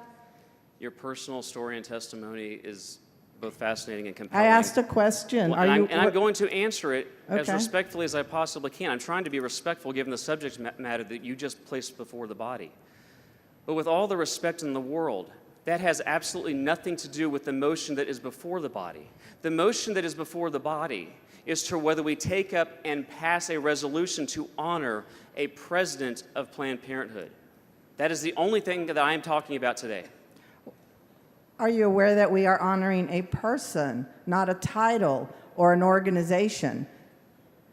If you're asking... That Cecile Richards actually was a labor organizer and helped people organize so that they could get fair wages in their work, and that she did other good things as well in her life. And we are not honoring her title or the organization. We are honoring Cecile Richards, who was a personal friend to many of us, and a person who lived a good life, was a mother, a friend, and also a labor organizer that we respect. If you are asking if I am aware that the president of Planned Parenthood, Cecile Richards, was a living, breathing human being, I am of course aware of that. But I am also aware of the untold babies who were also human beings that died at her hand, and as a direct result of the actions and the work that her lifetime represents. And over my dead body will this body take the time and effort and energy and resources to honor her, ahead of doing something that our constituents do not want us to do at all, but certainly not ahead of doing the things that they sent us here to do. Are you And if you read the caption in the calendar itself, the calendar that was set that we're voting on, it says that this is a resolution to honor, and the calendar describes it, and I quote, a former president of Planned Parenthood. Well, I'll ask one last question. As I said, as a young woman, I went to get Well Woman exams at Planned Parenthood at affordable prices, and I know that there are countless of other women who are not able to afford medical services and use Planned Parenthood clinics to make sure that they could detect cancer and other things, life-threatening things that Planned Parenthood helped them find and help them with their medical issues. And so I just want to say that for all of what you have said, there are lots and lots and millions of women probably whose lives have been impacted by the medical services that they provided. So I just wanted to know if you were aware of that, but I know that there were other women like me who have utilized the services of Planned Parenthood had nothing to do with abortion, and that they probably, their lives were positively impacted And by I believe that. I can speak for everybody standing up here that we want every woman to have the health care that they need. That's got nothing to do with the motion before the body. We should not be honoring Planned Parenthood. And just in closing, guys, I want to be really clear, especially to my colleagues on my side of the aisle who were engaged in deception back there. If you push the yes button and your name lights up green, if you vote yes on this resolution, I want to say in the most unequivocal of all terms, you are voting to honor Mr. Canales, Planned for what Parenthood. purpose? Will the gentleman yield for one question? Does the gentleman yield for a question? Absolutely. Are you Gentleman aware yields. that by having spent the amount of time that you've spent up there, you've actually honored Cecile? Thank you. Members, One of the most nonsensical comments I've ever heard made on the floor of this body. the chair recognizes Representative Johnson to speak in favor of the motion.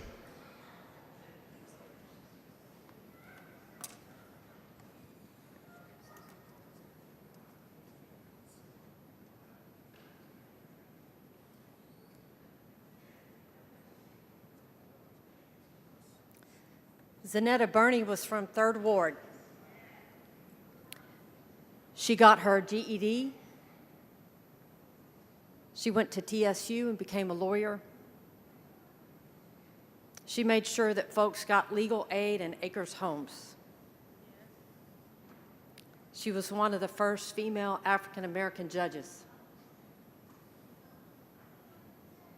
And when I was a baby prosecutor in Court 2, she was a retired visiting judge. Don't.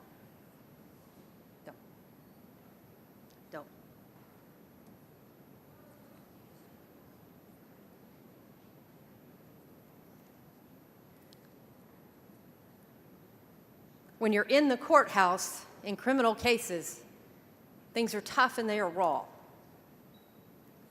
You see some of the worst facts ever. And sometimes when I see some of the most challenging cases or defendants,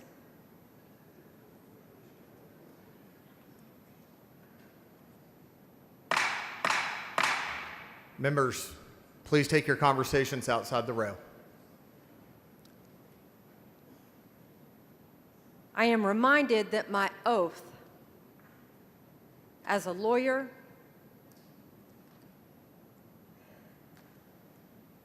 is to uphold the Constitution,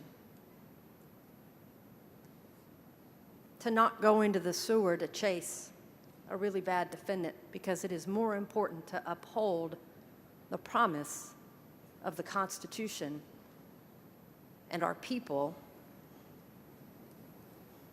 in some of those toughest times. She taught me that. Joe, I didn't know I'd see her face today.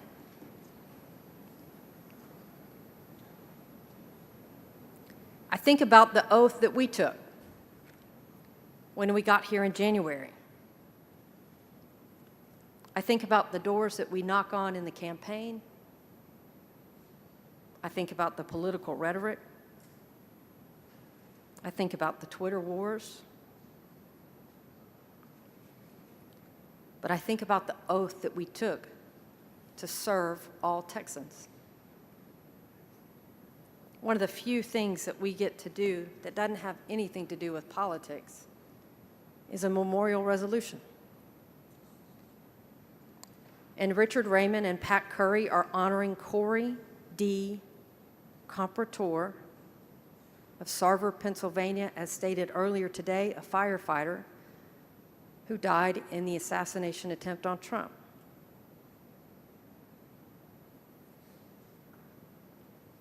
Sheriff Louderback is honoring Sister Emily Eilers of Victoria, a nun who started at Holy Cross School and over decades to St. Joseph High School.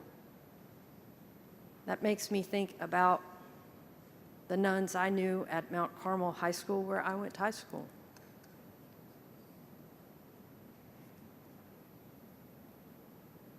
Andy, you're honoring Jill Glover. I didn't know Jill Glover, but I know many of you do.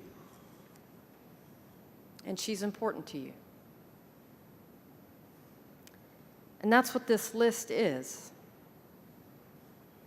This list represents the diversity of Texans that we all represent. And the fact for a lot of us, they're friends. It's a memorial calendar. It's a memorial calendar for the Texas House of Representatives. This should be and must be the least political thing we do today. I know that some of our colleagues have done everything they can to drag us down that ditch, to make this about an issue, and it's not. It's about one of the most beautiful and simple things that we get to do when we took the oath of office, which is to represent every Texan in our district.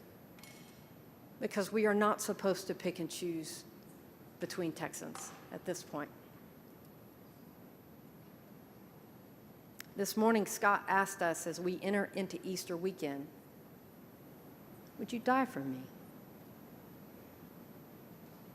For this 150, would you die for me?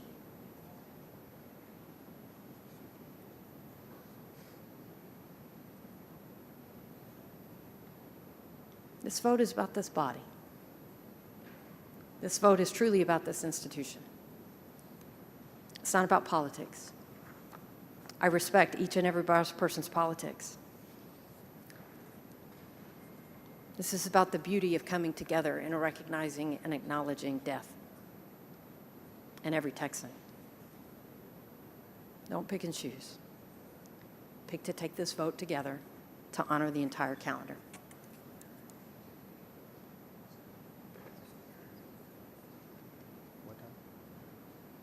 The House will stand at ease until 12:15 p.m.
The House will come to order. The chair recognizes Mr. Guerin. Thank you, Mr. Speaker. Members, I withdraw my motion on the memorial calendar. The motion is withdrawn.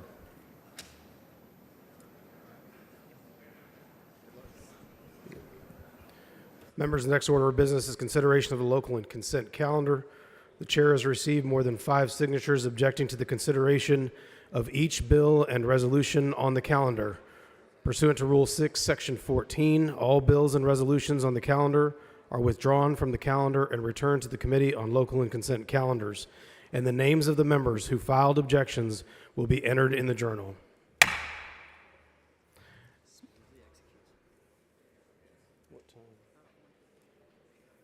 The House needs to adjourn briefly to begin a new legislative day.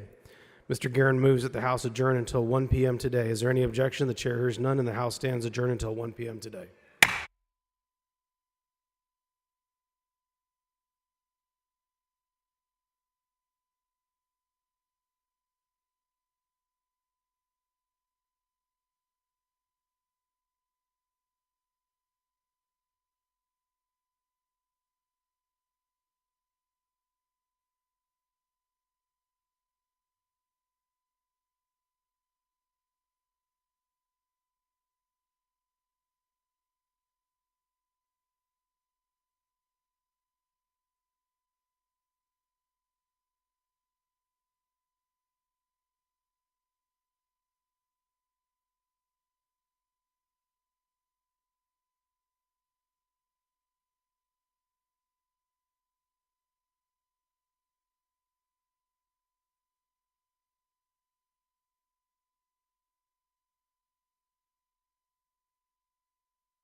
The House will come to order. Members, please register.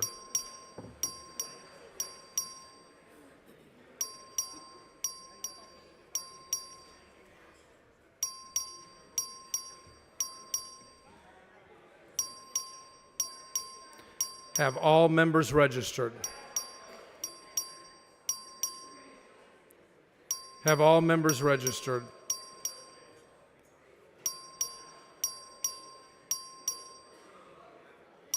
Have all members registered?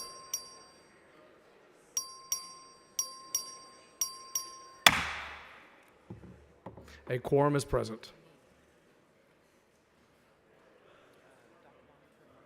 Dr. Bonin for a motion. Mr. Speaker, I move that the House grant permission for all committees and subcommittees to meet while the House is in session pursuant to their committee postings or recess motions. For purposes of this motion, committees and subcommittees scheduled to meet or reconvene today upon final adjournment or recess or during bill referral, if permission is granted, are authorized to convene upon adoption by the House of today's adjournment motion.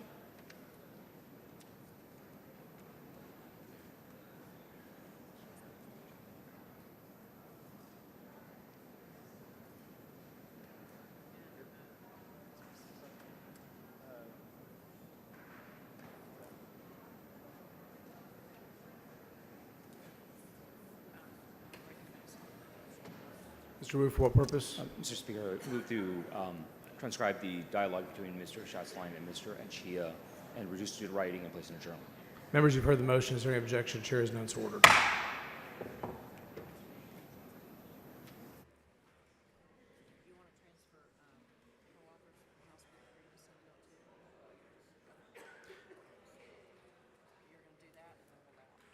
Chair recognizes Dr. Buckley for a motion.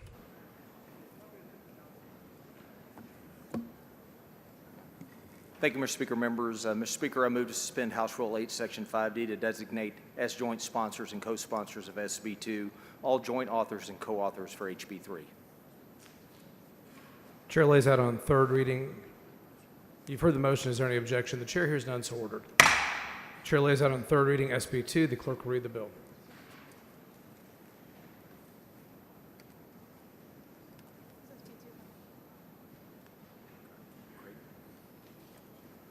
SB 2 by Creighton, relating to an establishment of an educational savings account program. Chair recognizes Dr. Buckley to explain the bill. Thank you, Mr. Speaker. Members, this is the bill we heard yesterday to establish education savings accounts for the children of Texas, and with that, I move final passage. Chair recognizes Mr. Anchia in opposition to SB 2. Thank you, Mr. Speaker and members. I know that many of you want to get to your families, and I beg your indulgence to just reflect on a few thoughts that I have with respect to this bill. I showed up today with pretty deep sorrow and a heavy heart after the debate of last night. And I tried this morning as I got up to process it and reflect on those emotions. And I wanted to just make a few observations that I'm feeling very deeply. And I know as I meet with many of you who are not in favor of the bill are also shared. So I want to give voice to some of those feelings. As many of you know, my parents came to this country as immigrants in the mid-50s. My father, my late father, had a 7th grade education. He didn't have the benefit of an extensive education because he needed to work. My mother, who emigrated from Mexico, not only graduated from a public high school in America, but then became a 1st grade public school teacher and helped decades of immigrant kids learn English and thrive in America. I attended public schools from kindergarten to high school and began my elected public service as a trustee in the Dallas Independent School District. I'm incredibly proud that my daughters are both Dallas ISD graduates. So for my family, I see public schools as really the essential cornerstone of that infrastructure of opportunity that took our family from sheep herders and goat herders in just one generation and turned us into elected public servants, business owners, and lawyers, both my sister and I. And I'm incredibly patriotic and grateful to America for having set up that infrastructure of opportunity that allowed my mom, as an immigrant from Mexico, to graduate from high school here, that allowed me and invested in me as the son of immigrants to be able to graduate from high school. And I owe the responsibility that I feel in public service really to my mother's work as a public school teacher. And I want to elevate our public school teachers as part of this discussion because they're the real public servants. They do the hard work on a regular basis. All of you who have taught school in this body, I tip my hat to you. I honor you. I elevate you. The second thing I'm sorrowful about is that after being elected in 2005, when we narrowly defeated that session's version of a voucher scheme, we had held together a strong bipartisan consensus in this body that elevated public schools and that rejected the very real threat posed by the direct government subsidy of unaccountable private education. That died last night, and I'm sad about that, because that bipartisan consensus had held a long time and served to buttress our public schools against bills like this. I'm also sad about the institution, candidly, because this bill came to us and will pass because of a very serious problem we have in terms of basic separation of powers in this state. This bill is a result of an executive who has flexed financial and political muscle and a House that has been unable to hold the executive accountable in checks and balances. And I fear that that imbalance of the legislative and the executive will only get worse.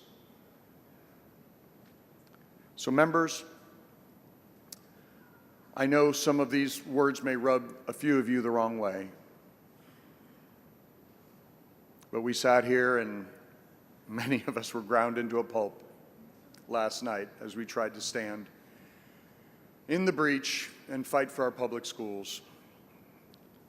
I appreciate you, those of you who are listening today and who are offering me these few minutes to address you, because I think something really important has been lost in this state. And for those of you who feel it with me, I wanted to give voice to this very sad moment for many of us. So, Mr. Speaker and members, thank you for the use of the hall and for your time this morning. I hope that God blesses all of you and that you enjoy a Good Friday and a happy Easter. Chair recognizes Ms. Simmons in opposition.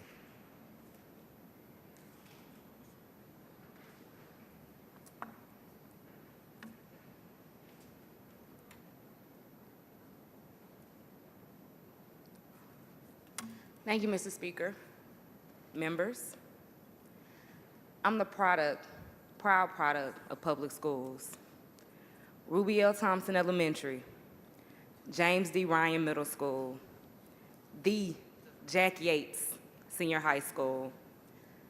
I'm the granddaughter of 3 public school teachers. I'm the mom of 2 public school students. My baby girl, who I talk about a lot, my 10-year-old, who has sickle cell disease, which is a life-threatening illness, and a learning disability, doesn't and will never have the option to go anywhere else but the public school in her neighborhood. I have students in my district that a $10,000 voucher won't do anything for.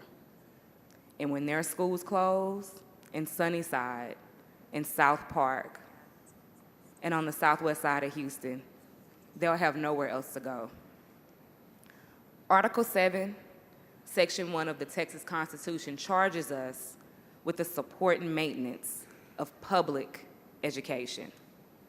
It says, and I quote, "A general diffusion of knowledge being essential to the preservation of the liberties and rights of the people, it shall be the duty of the legislature of the state to establish and make suitable provision for the support and maintenance of an efficient system of public free schools."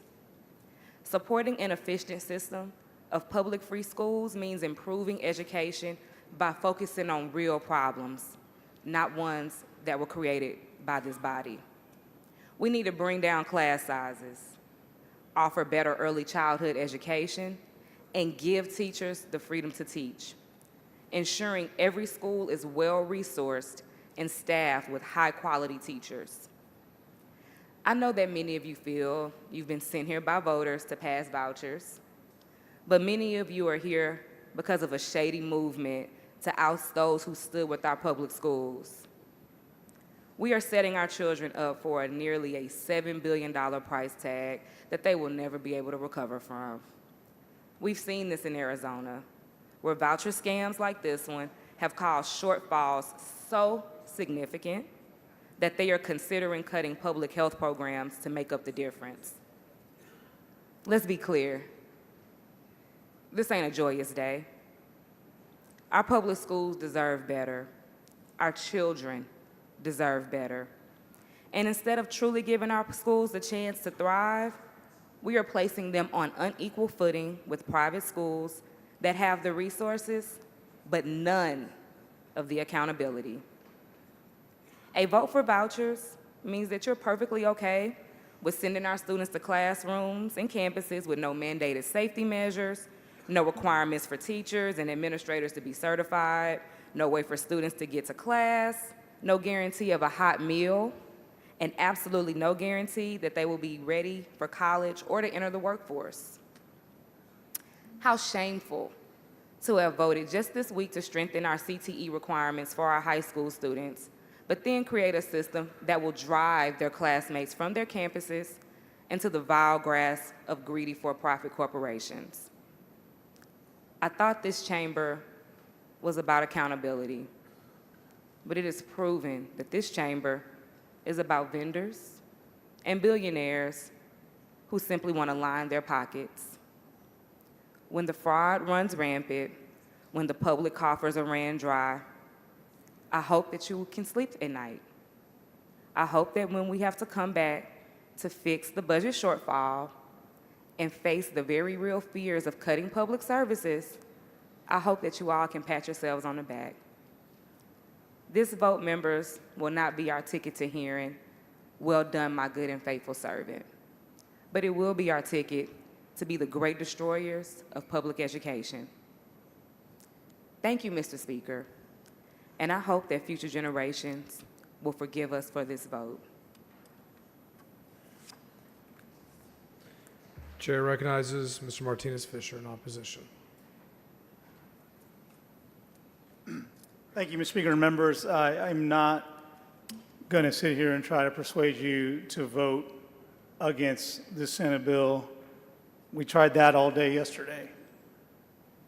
But we spent 3 hours this morning arguing over the life of a woman who was the daughter of a governor. And it just really made me reflect, like Chairman Anchia said, about the institution.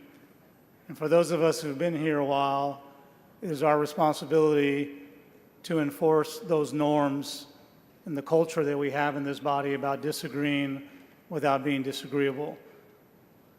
I'm not going to vote for this proposal, but I think very highly of Chairman Buckley.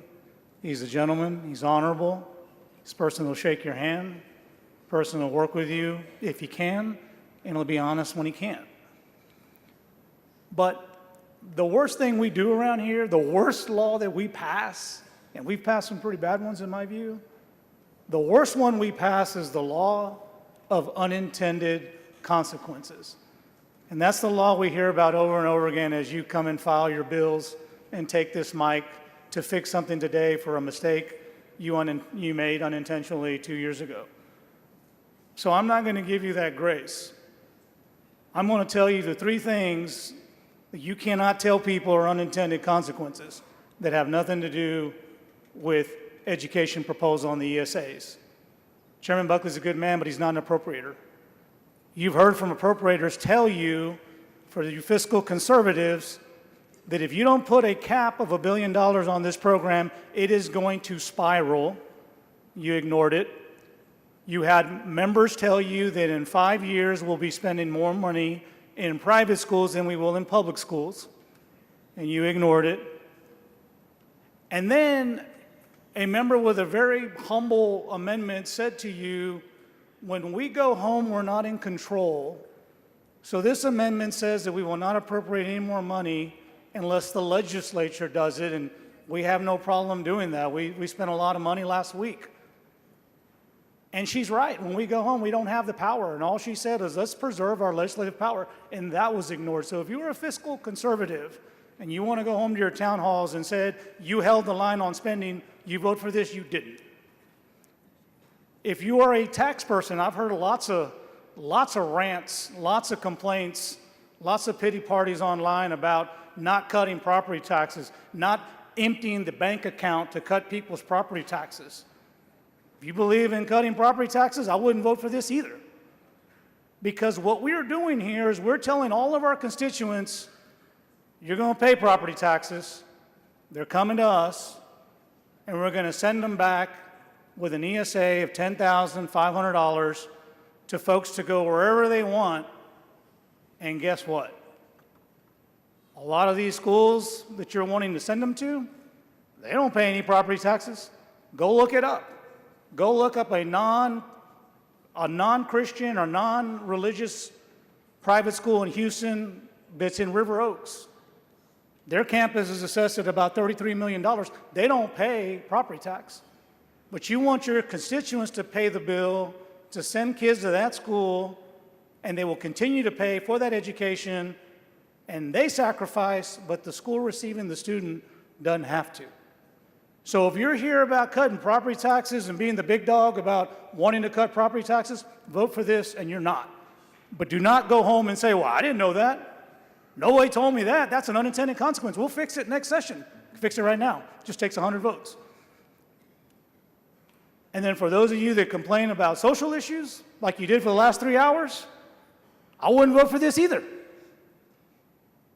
I'm going to do my reading over the Easter weekend. I already have my backpack packed with things to read.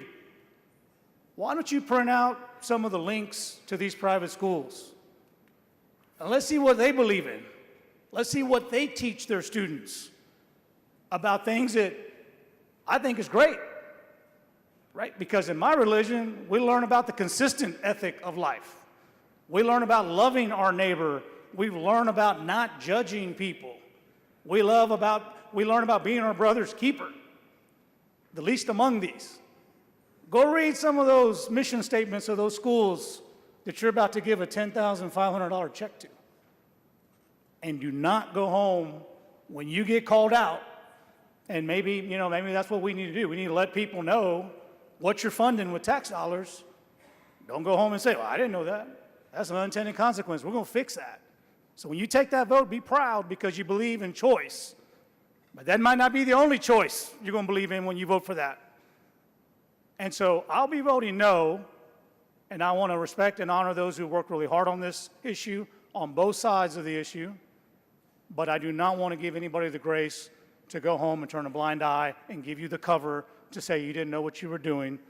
Because when it comes to spending money, when it comes to making our constituents pay property taxes, when it comes to supporting ideals that you may not agree with, you're going to do it. Thank you. Chair recognizes Mr. Bernal in opposition.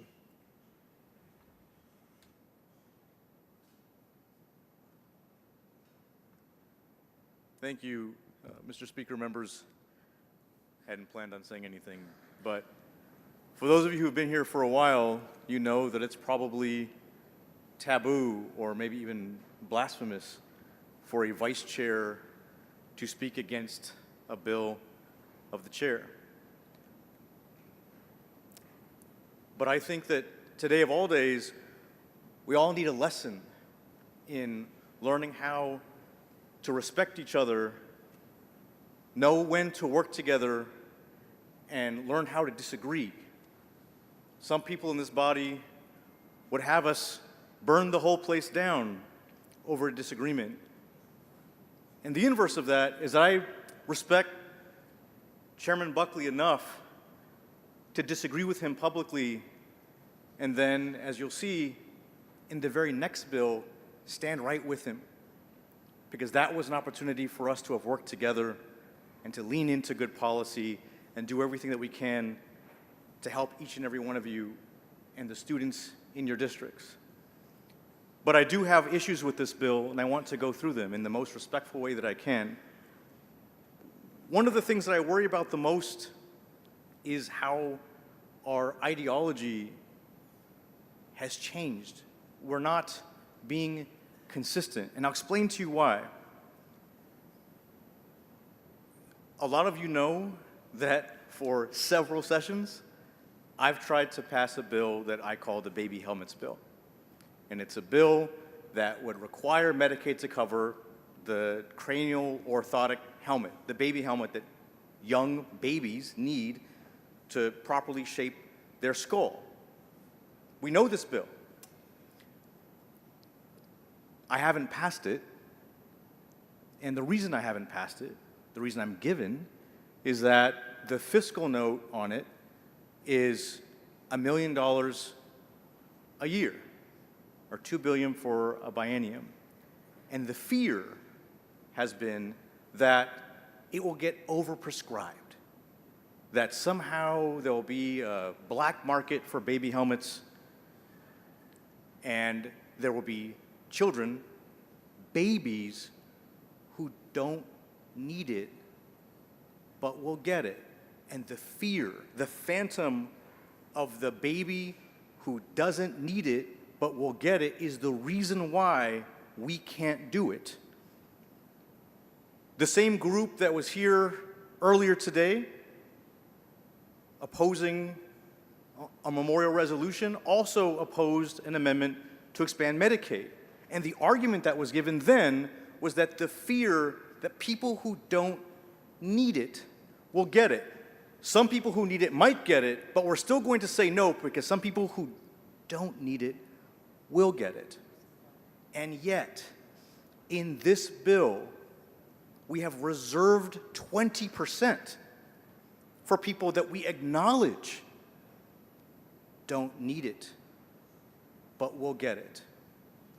And that is my concern, is that in this instance, we are fine with several thousand people who don't need this help receiving it, but the fear of babies and sick people getting help, but maybe some people who don't need that help also receiving it, that is enough for us to say no.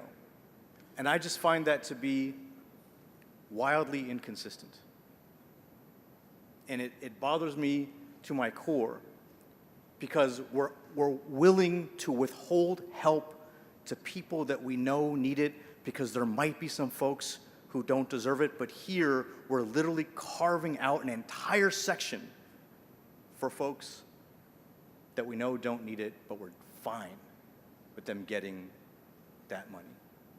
And I would ask at a minimum that we align our ideology and be consistent. And I mean that as respectfully as I can, with the hope that we can continue to work together moving forward. Thank you. Chair recognizes Ms. Jones of Harris in opposition.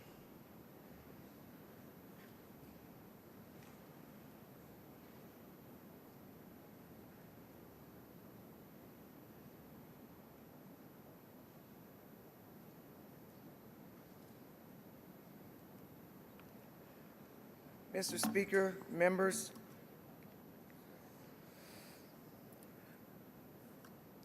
I rise to speak in opposition to SB 2 for all the reasons we said last evening. But what I would like to do is speak to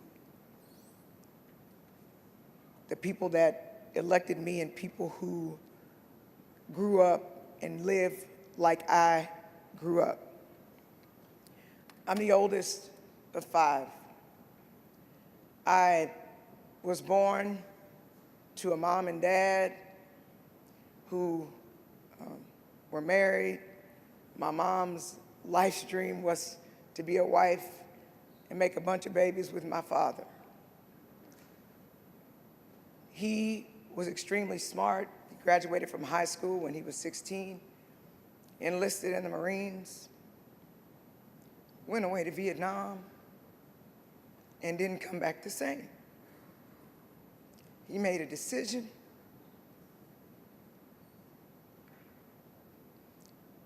based on his experiences in Vietnam, and he decided life was really hard, and he killed himself. And I was with him when he killed himself. And it totally changed the trajectory of my family. My father was the third of 12 kids, and he was a leader in the family. And people looked up to him in the family. And when he blew his brains out, changed our family. But the one thing he did before he killed himself was he told my mother, they met when she was, I think, in the 9th grade, and he was already out of high school because he was smart. He told her he wanted a smart wife. He wanted a girlfriend and a wife who made A's. So when my father went away to Vietnam, he would have my mother send her report cards to him. I presume my mother went to college because her mother went to college and her father went to college. But she went to college because she wanted to be my father's wife. And so she sent her report cards, and she made good grades. Because my father told my mother he wanted a smart wife. He didn't want a dumb wife. And that, incredibly, is what motivated my mother to focus on education. My grandmother, her mother, was an English teacher. I thought that's why my mother wanted to be in college. So anyway, my mother imposed on me, brainwashed me, that I had to make good grades, like her husband wanted her to get. And she did everything that she could so that I had access to a great education. I went to my neighborhood school. We would get up and walk far. I can remember my mom dragging me. You know, grown-ups, when they're pulling kids, the kids' little feet are going, and my mother would walk me to school. And I went to Lockhart Elementary School in 3rd Ward. And I remember my 1st grade teacher, Miss Barnes, and she took time with me. She invested in me. I knew all the kids in my neighborhood. I could go outside and play with my friends, and I got good grades. And before I went to public school, my mother went to a public university, the Texas Southern University. And because she was a single parent with me, she couldn't afford daycare. So TSU was my daycare. My mother had to do work study at Texas Southern, and she worked in the library, and there were so many books. She would give me extra homework. I had to write book reports when I was 5 years old because my mother wanted me to be smart. And I made my first B in 5th grade. I got punished the whole summer. I couldn't go outside and play. But my mother made sure, and my mother ended up having other children. And my mother told us, I cannot afford to pay for you to go to college, but your brains can. And when I got older, I would catch a whooping if I got 97 A's instead of 100 A's, because my mother told me you're a 100A student, you are not a 97A student. And so I did that. And then when my mom found out that Alief supposedly had the best school district in Texas, my mother transferred. My mother worked at the post office. She transferred to the post office in Alief so that we could have access to a good public school. And we had a lot of struggles. I won't talk about it. We got evicted. I learned when we moved to Alief, because it was a predominantly white area, that I was poor. I actually didn't know I was poor when I lived in the hood, because everybody was borrowing sugar and grease and bacon and being thankful if we had meat for dinner. And I went to middle school, and at some point HISD realized I was bright and said I was a Vanguard kid, which is, I don't know, the smartest kids in HISD. And they started busing me. Actually, prior to moving to Alief, they started busing me. I went to Lanier Middle School. I was a purple pup. And it was the first time I went to school with people who didn't look like me. And even though I got a really good education, arguably a great education, I was disconnected from my neighborhood because I no longer could go outside and play with my friends. I had to get up really early in the morning to get on the bus, to get to school. Sometimes I would spend the night at my best friend Philana Batiste's house because my mother didn't have the gas money to come pick me up from school after my sports. But my mother was insistent that I have access to a great public school education. Anyway, we then moved, and my teachers were so invested in me. I remember we didn't have food at the house. My coach would invite me to come to his house, Coach Leonard Fawcett, so that I would have dinner, because I did free and reduced lunch. And I tried suicide, which is why mental health is so important to me, because everybody used to say, you crazy like your daddy, go be with your daddy. You weren't even good enough to be loved. And my grandmother and my coaches and my teachers knew I needed help, and they were just there for me. And everybody encouraged by my academics. They praised me when I made good grades. Come to find out I was a really good athlete. I actually started doing sports because I hated it was just so hard growing up in a single family household where all the men in your family either went to prison or committed suicide. In fact, when my son was born, I wanted my son to be the first man in the Jones family not to go to prison. I mean, my dad didn't go to prison, but he killed himself. And I just kept getting good grades. And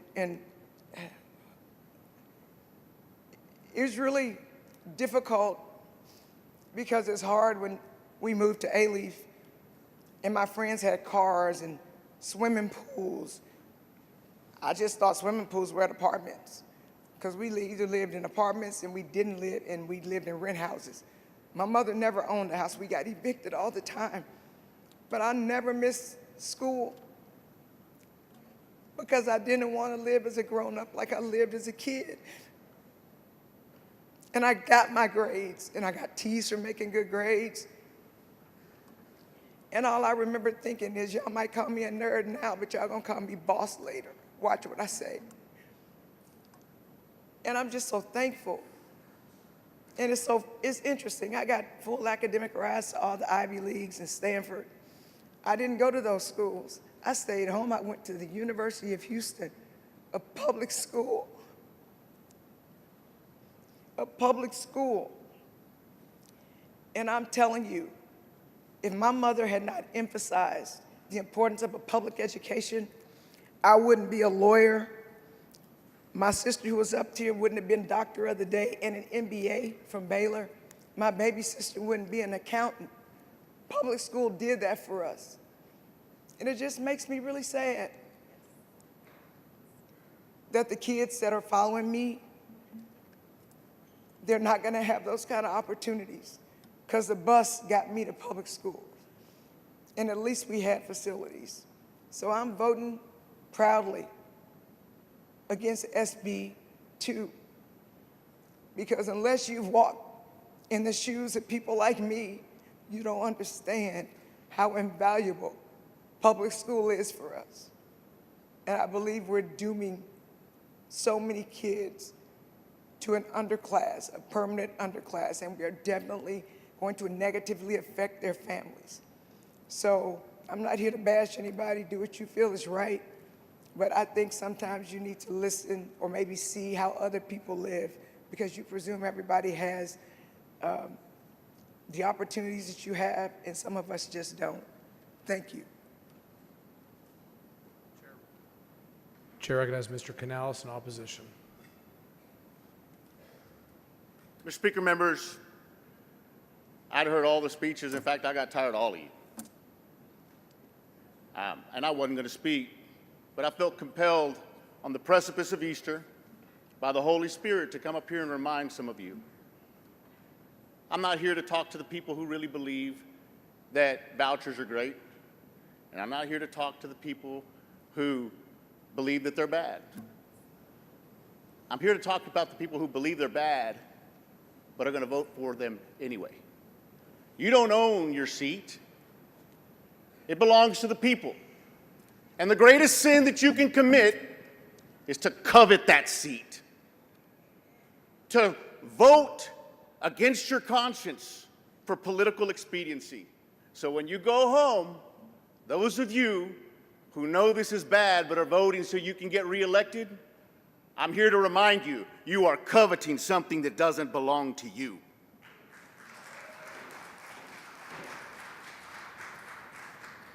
Chair recognizes Dr. Buckley to close on his bill. Thank you, Mr. Speaker, members. This is SB 2, Education Savings Account for all children in Texas, and I move final passage. The question occurs on final passage of SB 2. A record vote has been requested. The clerk will ring the bell. Dr. Buckley voting aye. Have all members voted? Have all members voted? There being 86 ayes and 61 nays, SB 2 is finally passed. Chair lays out on third reading Senate Bill 260. The clerk will read the bill. SB 260 by Huffman relating to school safety allotment under the Foundation School Program. Chair recognizes Dr. Bonin to explain the bill. Thank you, Mr. Speaker. Senate Bill 260 raises our school safety funding. It increases the school safety allotment both in terms of per student and per campus, going from $10 for each student in ADA to $14, and the per campus allotment goes from $15,000 to $37,000. I move passage. The question occurs on final passage of SB 260. It's a record vote. The clerk will ring the bell. Have all members voted? Have all members voted? There being 143 ayes and 0 nays, SB 260 is finally passed.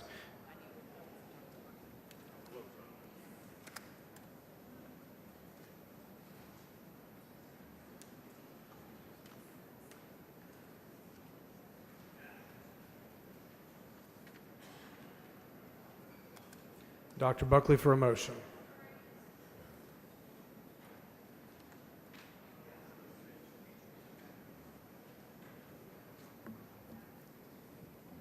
Thank you, Mr. Speaker. Mr. Speaker, I move to suspend House Rule 8, Section 5D, to designate as joint sponsors and co-sponsors of SB 569 all joint authors and co-authors of HB 2196. Members, you've heard the motion. Is there any objection? Chair is none so ordered. Chair leaves out on third reading SB 569. The clerk will read the bill. SB 569 by Betancourt relating to the provision of a virtual education in public schools to certain waivers and modifications by the Commissioner of Education to the method of calculating average daily attendance in the emergency or crisis for purposes of preserving school district funding entitlements under the Foundation School Program during the emergency or crisis, authorizing a fee. Chair recognizes Mr. Belloff Kaufman to explain the bill. Mr. Speaker, members, Senate Bill 569 establishes a new unified structure for virtual and hybrid education in Texas public schools. Thank you, Mr. Speaker. I move passage. The question occurs on final passage of SB 569. This is a record vote. The clerk will ring the bell. So Mr. Belloff Kaufman voting aye. Have all members voted? Have all members voted? Being 109 ayes and 32 nays, SB 569 is finally passed. Chair lays out on third reading HB 2. The clerk will read the bill. HB 2 by Buckley relating to public education and public school finance. Chair recognizes Dr. Buckley to explain the bill. Thank you, Mr. Speaker. Members, of course, this is House Bill 2, historic funding for our public schools in the state of Texas. I want to thank my Vice Chairman Bernal for all his help on this and all the members of the committee. And with that, I move final passage. The question occurs on final passage of HB 2. This is a record vote. The clerk will ring the bell. Show the speaker voting aye. Have all members voted? Have all members voted? Being 142 ayes and 5 nays, HB 2 is finally passed. Chair lays out on third reading HB 2000. The clerk will read the bill. HB 2000 by Ashby relating to the applicability of the sex offender registration requirements to the offense of child grooming. Chair recognizes Mr. Ashby to explain the bill. Thank you, Mr. Speaker. House Bill 2000, Audrey's Law, would just say that, require that any individual that is convicted of child grooming has to register with the Texas Sex Offender Registry list. Thank you. The question occurs on final passage of HB 2000. This is a record vote. The clerk will ring the bell. Have all members voted? Have all members voted? There being 147 ayes and 0 nays, HB 2000 is finally passed. Mr. Kane, for what purpose? Mr. Speaker, I move that the closing debate, all of it, from SB 2 on second reading, that would have been this morning, be reduced to writing and placed in the journal. Members, you've heard the motion. Is there any objection? Chair is none, so ordered. Mr. Harrison, for what purpose? I'd just like to make a motion to reduce to writing and add in the journal all the remarks regarding today's memorial resolutions calendar. Say that again.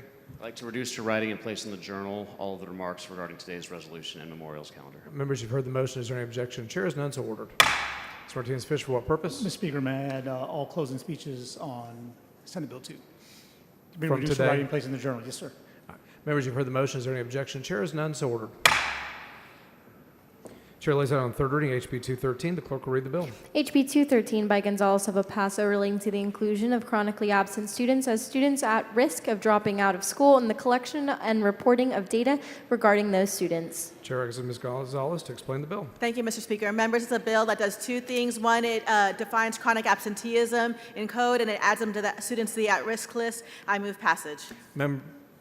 This question occurs on final passage of HB 213. This is a record vote. The clerk will ring the bell. Show Mr. McLaughlin voting aye. Have all members voted? Have all members voted? There being 101 ayes and 44 nays, HB 213 is finally passed. Chair lays out on third reading House Bill 222. The clerk will read the bill. HB 222 by Tallarico relating to the permissible uses of the school safety allotment under the Foundation School Program. Chair recognizes Mr. Tallarico to explain the bill.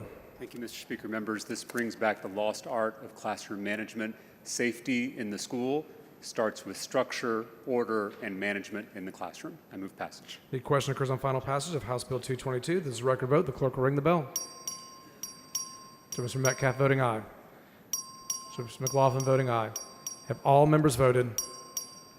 Have all members voted?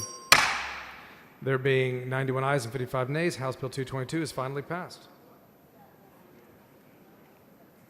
Chair lays out on third reading House Bill 645. Clerk will read the bill. HB 645 by Gonzales of El Paso relating to the provision of certain co-navigation services to individuals who are deafblind. Chair recognizes Ms. Gonzalez of El Paso to explain the bill. Thank you, Mr. Speaker. Members, yesterday we were really tired, so I didn't get to do this, but there were so many people who were instrumental in helping Senator Hughes and I get this across the finish line. So I want to thank all of y'all, and you know who you are, but this bill will help our Texas citizens who are deaf and blind.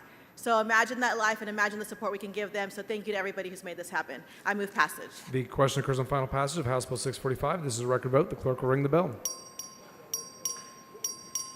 Mr. McLaughlin voting aye. Have all members voted? Have all members voted? There being 107 ayes and 39 nays, House Bill 645 is finally passed. Chair lays it on third reading. House Bill 1458. The clerk will read the bill. HB 1458 by Metcalf relating to the armed security officers required to be present at public schools. Chair asks Mr. Metcalf to explain the bill.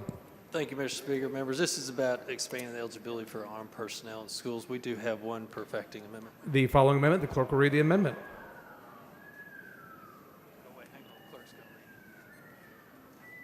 Amendment by McLaughlin. Chair recognizes Mr. McLaughlin to explain the amendment. Thank you, Mr. Speaker. Members, I want to thank Chairman Metcalf for bringing up this bill. My amendment only makes HB 1458 better and stronger. Under Chairman Metcalf's bill, a reserve police officer is allowed to serve at the discretion of the chief of police of a school district, including a reserve police officer who does not hold a permanent peace officer's license.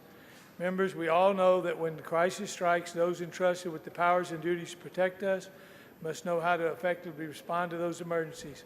My amendment requires those officers go through the necessary training related to active shooter responses if they're to serve in this role. I move passage. Mr. McLaughlin sends up an amendment. It is acceptable to the author. Is there any objection?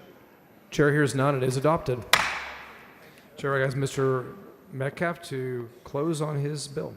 Thank you, Mr. Speaker. Members, this is going to be a great bill for our students, keep them safe, and our educators. I move passage. Question occurs on final passage of House Bill 1458. This is a record vote. The clerk will ring the bell. Mr. McLaughlin voting aye. Reverend Hawkins voting aye. Have all members voted? Have all members voted? Being 145 ayes and 0 nays, House Bill 1458 is finally passed.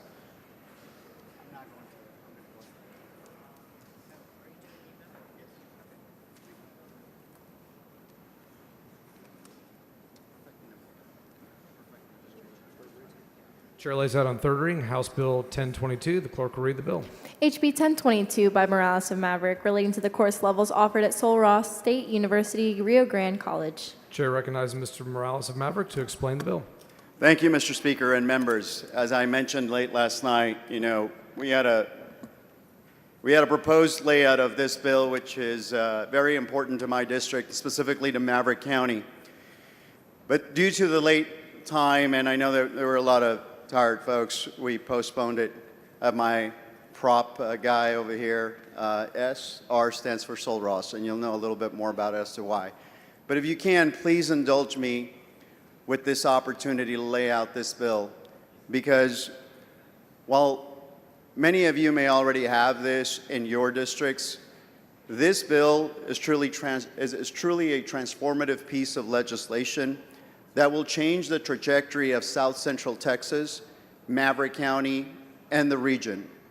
And this can only be done with your help and with your support. Many of you represent communities with the advantage of one or even several universities. Unfortunately, that's not the reality for many students in my hometown and in my region. In my lifetime, in 1975, if you were to ask those babies that were born in 1975, if there was a university in their area, in their region, they would have told you no. I am now 50 years later, I'm now 50 years old, and 50 years later, we are still in the same boat. But with your help today, we can make that change. That's exactly what House Bill 1022 sets out to do. Sul Ross State University Rio Grande College has campuses in Eagle Pass, Del Rio, and Uvalde, but it's currently limited to offering only junior and senior level courses. HB 1022 strikes just two words, upper level, but it unlocks a world of possibilities for those folks back home. The distance to a quality education is a barrier that many families simply can't overcome, especially when you're on the border, especially when you're a first-generation immigrant, and especially when you may not have the resources that are available in more urban communities. This bill gives them that option.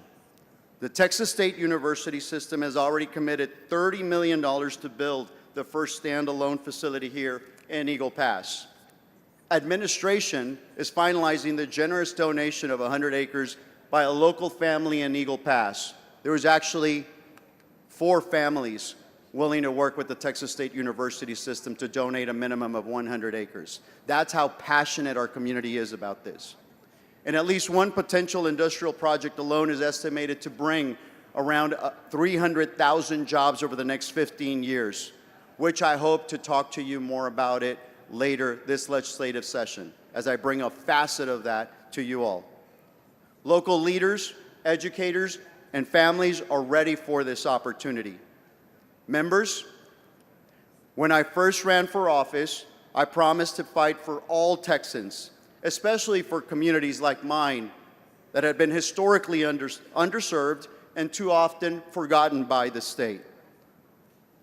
I envision a South Central Texas where students have a choice when it comes to obtaining a quality education at home, where they have the opportunity to become teachers, nurses, small business owners, and civic leaders at home.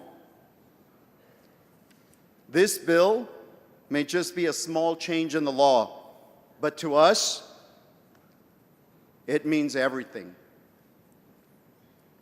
I would like to take the time to thank all the bipartisan joint and co-authors, especially Representative Pat Curry, who has drank the Eagle Pass Maverick County water, and now we can't get rid of him. No, but it truly, and thank you for being there, for being passionate about Eagle Pass, and for being passionate about Maverick County. We love you, and we appreciate the opportunity that you've given us to get to know Eagle Pass and Maverick County better. Chairman Richard Raymond as well. We may be regionally located, and I know that it's not an easy decision for him to make because he also has to represent the city of Laredo. But I also understand that he's deeply passionate about higher education, as many of you are, and I thank you for that. Chairman Colonel Wilson, for the opportunity to listen to me and to give us that opportunity to be able to lay this bill out before your committee and all of your committee members. Thank you for that. It is a breath of fresh air to be able to work with chairmen such as you. Thank you. And more importantly, when I had the opportunity to visit with Speaker Burrows, when he asked, what are your priorities? What are your legislative priorities? You gave us that field and that foundation by which we could be able to work and make sure that we represented the people of Eagle Pass and Maverick County to the fullest. And I thank you from the bottom of my heart, Speaker. This is what progress looks like. And especially after last night and some of the difficulties that we've had this morning, I think we all need to return back to that issue. That we are one legislative body, that we can be bipartisan, that this is community-driven, and that this bill is long overdue. So I thank you for your patience. I thank you for the opportunity of laying this very important bill back to the people, many of which are listening and are viewing right now. Mr. Speaker, Mr. Canales, for what purpose? if I talk to the gentleman? ask the Gentleman yield for questions. Yes, I do Gentleman for yields questions. for questions. I think you would be remiss if you didn't thank my desk mate, the chairman of calendars, for setting your bill.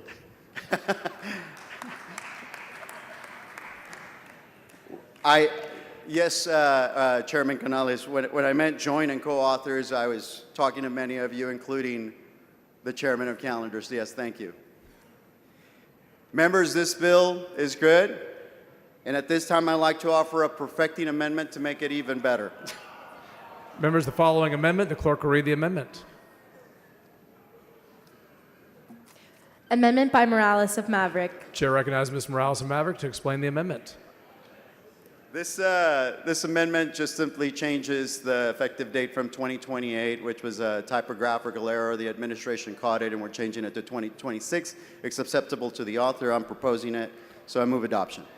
Ms. Morales of Maverick sends up an amendment. It is acceptable to the author. Is there objection? Chair hears none. The amendment is adopted. Chair asks Mr. Morales to close on his bill. Thank you, Mr. Speaker. Now, folks, I know that we're all in short, we had very short time to rest and come back up here. I ask for your support, your bipartisan support on this. Let's light up this, the board's green, and show our community back home that we stand behind them when we're talking about higher ed, when we're talking about opportunities, when we're talking about economic growth, and making sure that we put the proper foundation for everyone to flourish, especially that we're focusing on those people on the border and that we're doubling down on the border and making it an opportunity to make sure that we give them the opportunity that we all deserve in Texas. This vote today is not just for those on the border, but for everyone in Texas. You may end up having to hire one of these individuals. Thank you.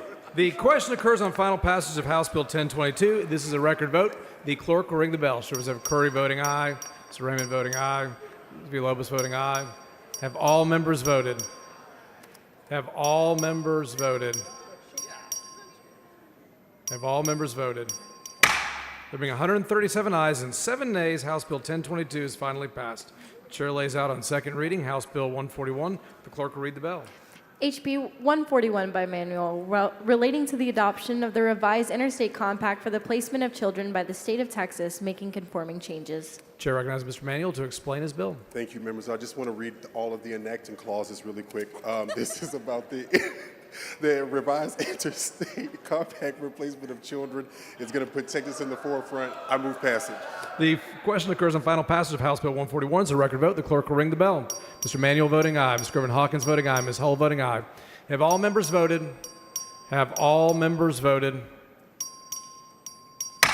There being 138 ayes and 9 nays, House Bill 141 is finally passed. Chair lays out on third reading House Bill 643. The clerk will ring the bell. Read the bill.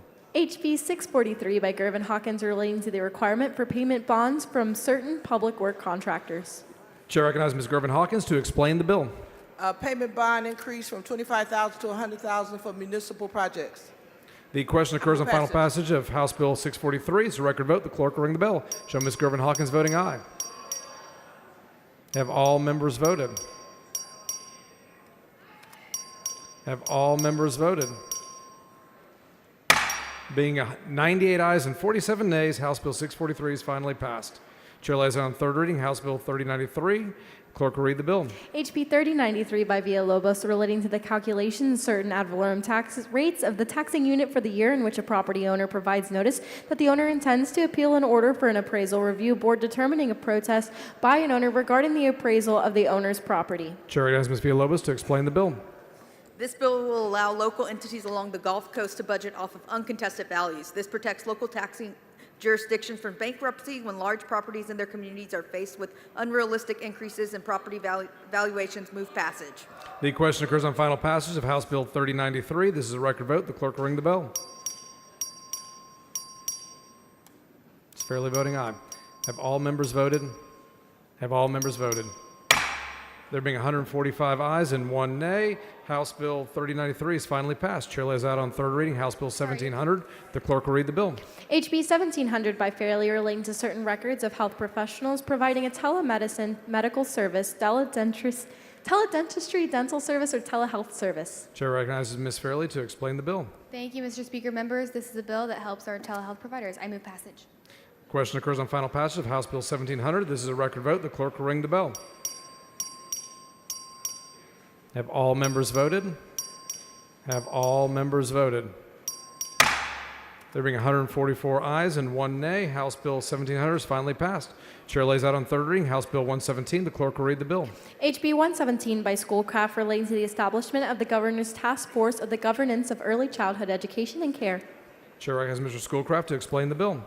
Thank you, Mr. Speaker. Members, this bill creates the Governor's Task Force on Early Childhood Services. I move adoption. The question occurs on final passage of House Bill 117. This is a record vote. The clerk will ring the bell.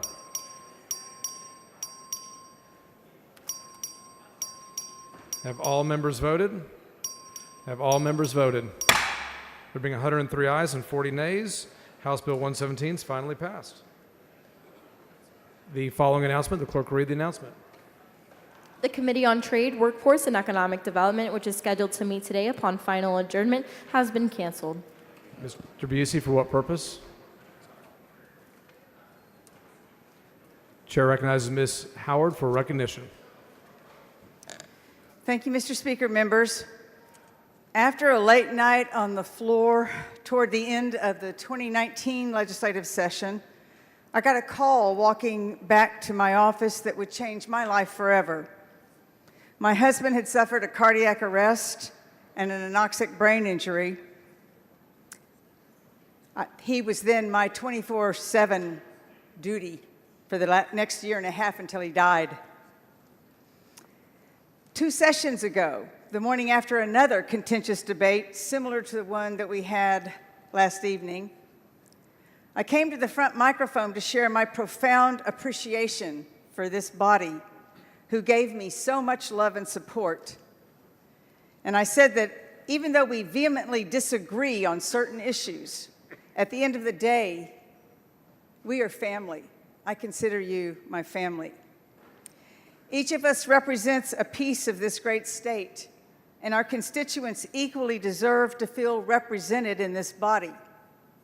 We all deserve the opportunity to come before this chamber to recognize, celebrate, and mourn our constituents and know that we and they will be met with the utmost respect. That is what I expected when I filed H.R. 236. I expected to have the opportunity to honor my former constituent and be met with the respect that moment commands. Our political backgrounds and beliefs may differ, but we cannot allow those differences to cross the line of common decency, especially when it comes to honoring the lives of those we have lost, because that's what I was trying to do here today. This was not to make a political statement. I'm standing before the chamber today to honor the life of an incredible woman who was a colleague, friend, and sister to many of us, Cecile Richards. However, unlike other families who have had the opportunity to come to the Capitol to memorialize their loved ones, the Richards family was denied that opportunity. Due to the online controversy over this memorial resolution and the potential, which turned out to actually happen, that members of this body would disparage or speak ill of Cecile, her family chose not to join us today. And I'm actually very grateful that they were not present to experience the hurt that would have been inflicted on them. Members, this is the people's house. The Richards family should have felt comfortable coming to their house to honor their loved one. Cecile Richards, like all of us in this room, dedicated her life to serving others and advocating her beliefs. Like her mother, Governor Ann Richards, Cecile fought to ensure every Texan had equal access to a quality education, affordable health care, and opportunities to realize their version of the American dream. She is known by many for her tenacity, grit, wisdom, and heart. Her work through the Texas Freedom Network, Planned Parenthood, and Supermajority has made a positive change on the fabric of our state and nation. And she is clearly continuing to have an impact today. Many of us in this room knew Cecile personally. Our lives were changed through her counsel and friendship. Cecile, like her mother Anne, led a remarkable and historic life that deserves to be honored and recognized. And I appreciate the opportunity to have had this time with you today to honor my friend and constituent, former constituent, Cecile Richards. Thank you, members. Mr. Busey, for what purpose? Mr. Speaker, I just would like to request that Representative Howard's remarks on this recognition be reduced to writing and placed in the journal. Members, you've heard the motion. Is there any objection? Chair is none, so ordered. Thank you.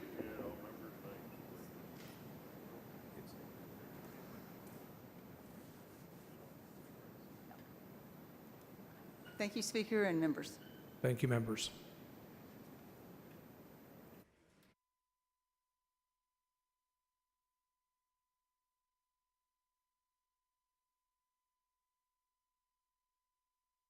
Members, the speaker's desk is clear. If you have any announcements, please bring them down front.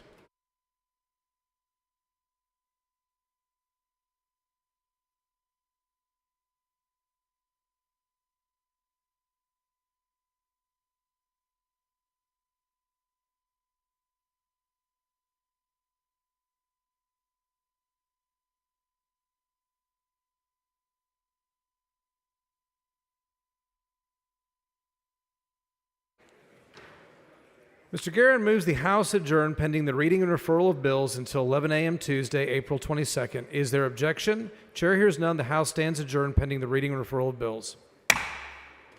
The following bills and resolutions on first reading and referral to committee. The clerk will read the bills and resolutions. HB 5675 by Morales of Maverick relating to the composition of the Board of Directors and the powers of the Presidio County Underground Water Conservation District for the Committee on Natural Resources. HB 5676 by Wilson relating to the eminent domain authority of the Williamson County Municipal Utility District Number 40 for the Committee on Land Resource Management. HB 5677 by Cole relating to the creation of the Pura Vida Municipal Management District Number 1, providing authority to issue bond authority to impose assessments, fees, and taxes, limiting power to eminent domain for the Committee on Intergovernmental Affairs. HB 5678 by Curtis relating the creation of the Rivers Market Place Municipal Management District, providing authority to issue bonds, providing authority to impose assessments, fees, and taxes, granting a power of limited eminent domain referred to the Committee on Intergovernmental Affairs. HB 5679 by Guerin relating the creation of the Hills Walnut Creek Municipal Utility District of the Parker County, granting a limited power of eminent domain, providing authority to issue bonds, providing an authority to impose assessments, fees, and taxes referred to the Committee of Land and Resource Management. HB 5680 by Holt relating the creation of the Bayou Bell Municipal Management Water District, granting a limited power of eminent domain, providing authority to issue bonds, providing authority to impose assessments, fees, and taxes referred to the Committee on Intergovernmental Affairs. SB 8 by Shortner relating the agreement between sheriffs and the United States Immigration and Customs Enforcement Force and federal immigration law referred to the Subcommittee on County and Regional Government. SB 11 by Middleton relating to the period of prayer and reading of Bible and other religious texts in public schools referred to the Committee on State Affairs. SB 27 by Creighton relating the rights of public schools educators and financial and other assistance provided to educators in the public schools to the Texas Education Agency relating to public school educators referred to the Committee on Public Education. SB 29 by Hughes relating the business entities referred to the Committee on Judiciary and Civil Jurisprudence. SB 38 by Betancourt relating the eviction from real property of certain persons not entitled to enter, occupy, or retain certain possessions of the premises referred to the Committee of Judiciary and Civil Jurisprudence. SB 2004 by Paxton relating in the Handbook of Parental Rights and Education, training requirements of the parental rights and education of a member of the Board of Trustees of the school district for the Committee on Public Education. SB 266 by Perry relating to certain tax and fees collection procedures and taxpayer suits or for the Committee on Ways and Means. SB 268 by Perry relating to procedures certain complaints against healthcare practitioners for the Committee on Public Health. SB 296 by Perry relating to the driving safety and motor vehicle operator training course dismissal for the Committee on Transportation. HB 3004 by Perry related to the jurisdiction of municipal courts over health and safety nuance abatement ordinances or for the Committee on Judiciary and Civil Jurisprudence. SB 305 by Perry relating the criminal offense of passing certain vehicles on highway for the Committee on Transportation. HB 310 by Hughes relating the termination of majority votes in certain elections for the Committee on Elections. HB 326 by King relating the procedure for determining whether a student's violation of public school or public school institutions of higher education's student code of conduct was motivated by anti-Semitism or for the Committee on State Affairs. SB 4002 by Paxton relating the payment of certain ad valorem tax refunds or for the Committee on Ways and Means. HB 406 by Middleton relating the required inclusion of a person's sex on a birth certificate and prohibited change of sex on the birth certificate of certain persons or for the Committee on Public Health. HB 447 by Hinojosa Chewy or for the Committee of relating to the authorizing certain municipalities to change the date on whether their general election for officers is held for the Committee on Elections. SB 455 by Middleton relating to the arbitration provisions of certain surplus lines and insurance contracts for the Committee on Insurance.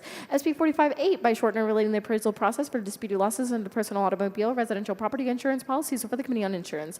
SB 462 by Colcourse relating the establishment of child care services waiting list property for the certain children of child care workers or for the Subcommittee on Workforce. SB 464 by Campbell relating the operation of near public or private primary, secondary schools or retail establishments selling cigarettes, e-cigarettes, vaping apprentices, or tobacco products, or for the Committee on Intergovernmental Affairs. SB 5004 by Colcourse relating disclosure of certain financial information by certain nonprofit organizations that enter sizable contracts with political subdivisions, or for the Committee on Intergovernmental Affairs. SB 522 by Perry relating certification and regulation of certain out-of-state certificate public accounts, or for the Committee of Licensing Administrative Procedures. SB 532 by Sparks relating the grant amounts under the Young Farmer Grant Program, or for the Committee on Agriculture and Livestock.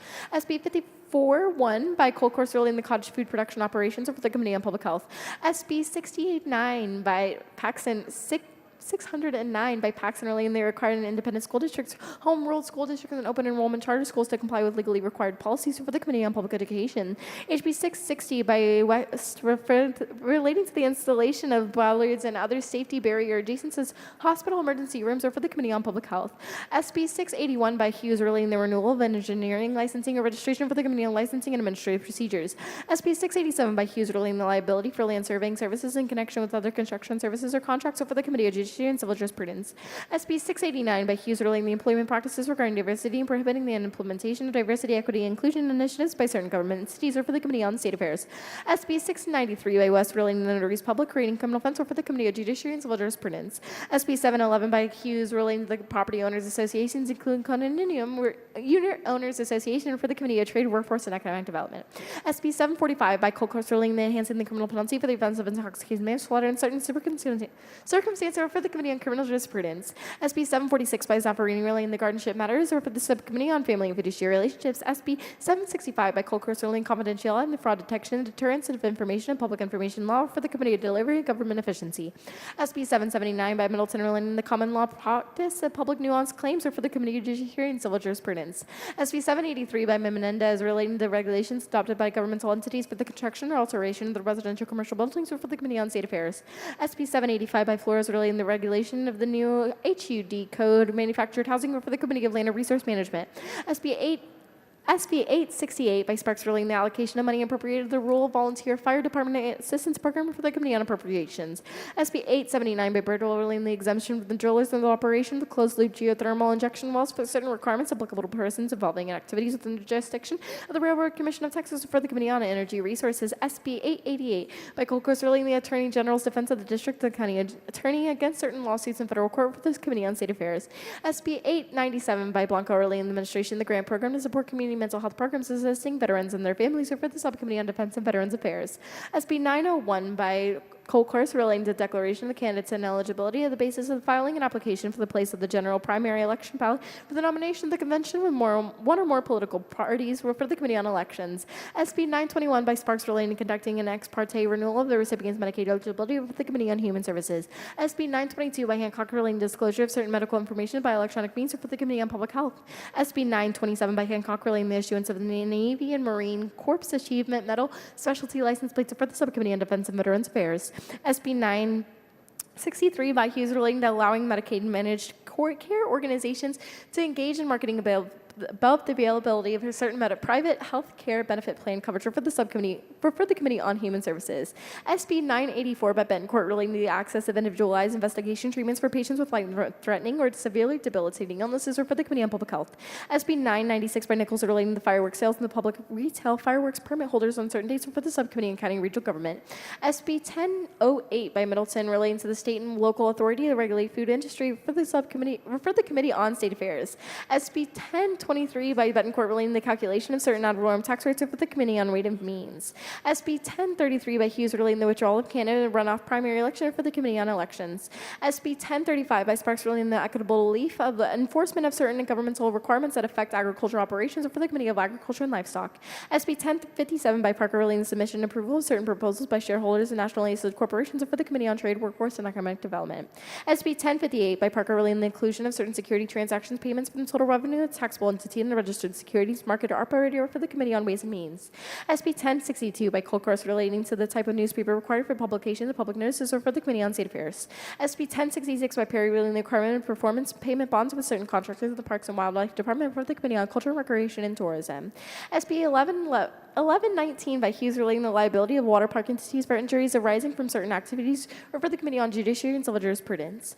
SB 1120 by Hinojosa relating to the rights of a victim, guardian of a victim, or close relative of a deceased victim in certain criminal cases involving family violence, sexual or assaultive, offensive, stalking, or violation of the protective order, the condemning of the bond for the Committee on Criminal Jurisprudence. SB 1124 by Huffman relating to the discovery of a criminal case or for the Committee on Criminal Jurisprudence. SB 1147 by Birdwell relating to the withdrawal of the state of Texas from the Interstate Mining Compact or for the Committee on Energy Resources. SB 1171 by Perry relating to the compensation, leave, and physical fitness programs and standards for certain employees of the Office of Inspector General of the Texas Juvenile Justice Department for the Subcommittee on Juvenile Justice. SB 1172 by Perry relating to exempting the transaction to the regulation of the Texas Real Estate Commission Examination for the Committee on Licensing and Administrative Procedures. SB 1173 by regulating the amount of the expenditure made by certain political subdivisions with a competitive procurement method by which may be required for this Committee on Intergovernmental Affairs. SB 1188 by co-course relating the electronic health record requirements authorizing a civil penalty for the Committee on State Affairs. SB 1197 by Bertle relating the operation of an unmanned aircraft over a spaceport for the Committee on State Affairs.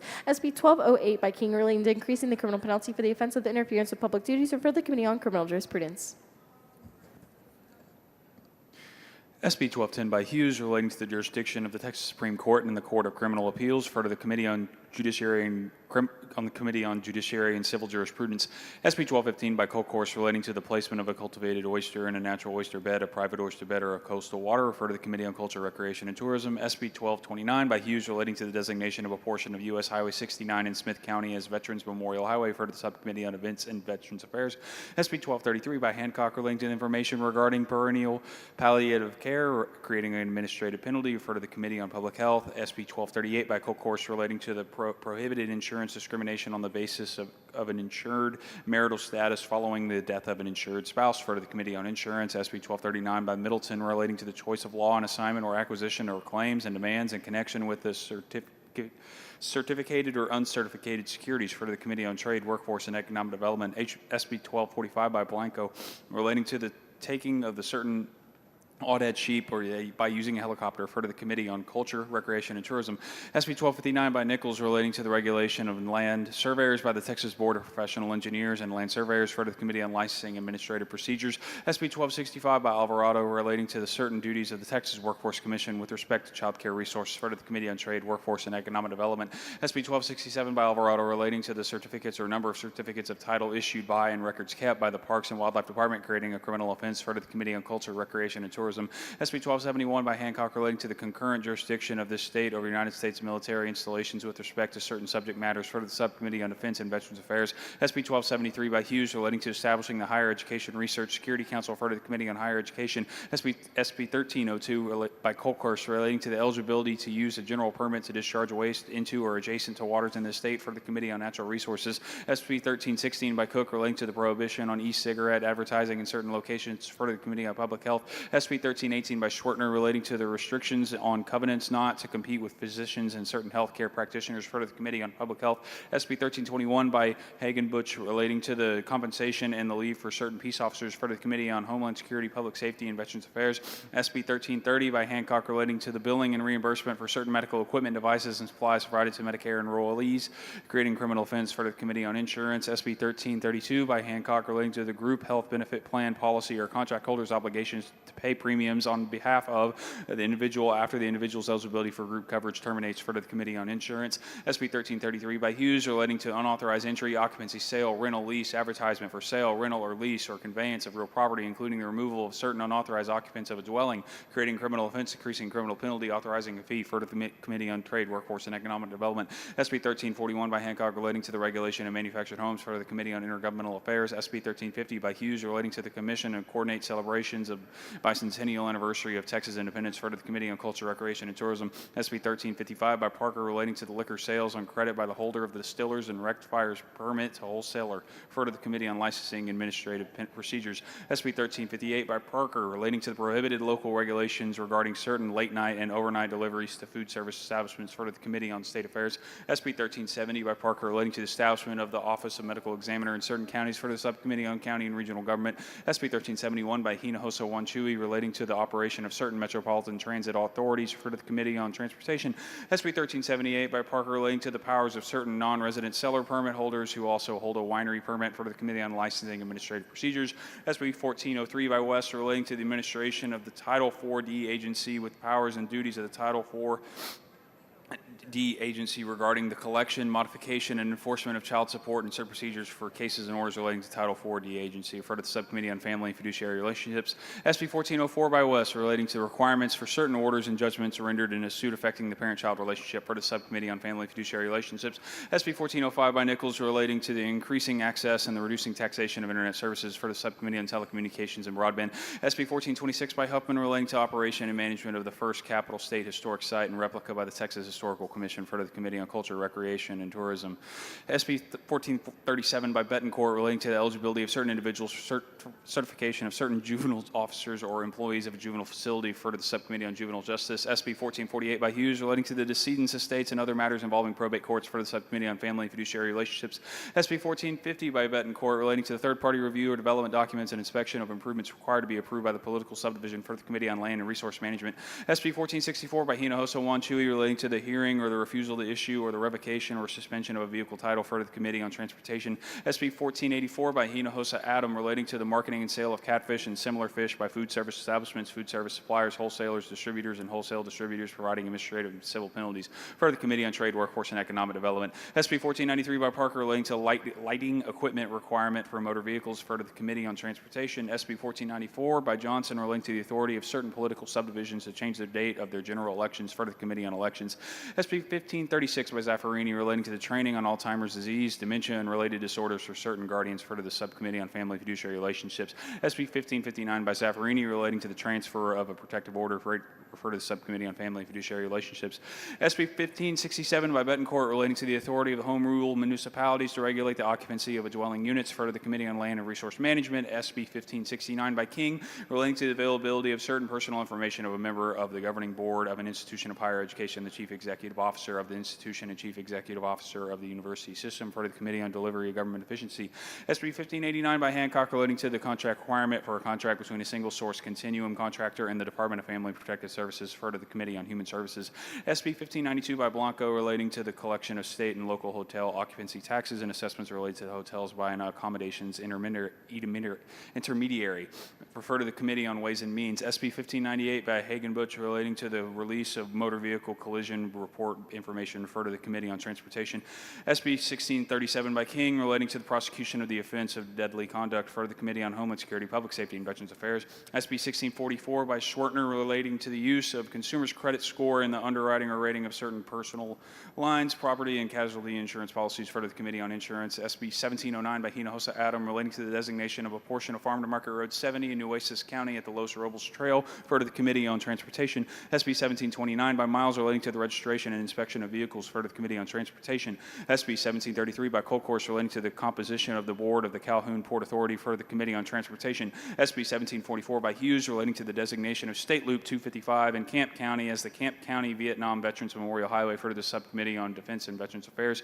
SB 1809 by Flores, relating to the creation of the offense of fraudulent use, possession, or tampering with a gift card packaging, or gift card data or redemption information, for the Committee on Pensions, Investments, and Financial Services. SB 1810 by Schwertner, relating to the annual statistical report for fixing title insurance premium rates, for the Committee on Insurance. SB 1814 by Hancock, relating to the creation and maintenance of an electronic database to provide information of certain members of the United States Armed Forces regarding the resources and benefits provided to veterans, for the Subcommittee on Defense and Veterans Affairs. SB 1841 by Johnson, relating to the confidentiality of certain information collected by certain local governments and airport governing boards, for the Committee on Transportation.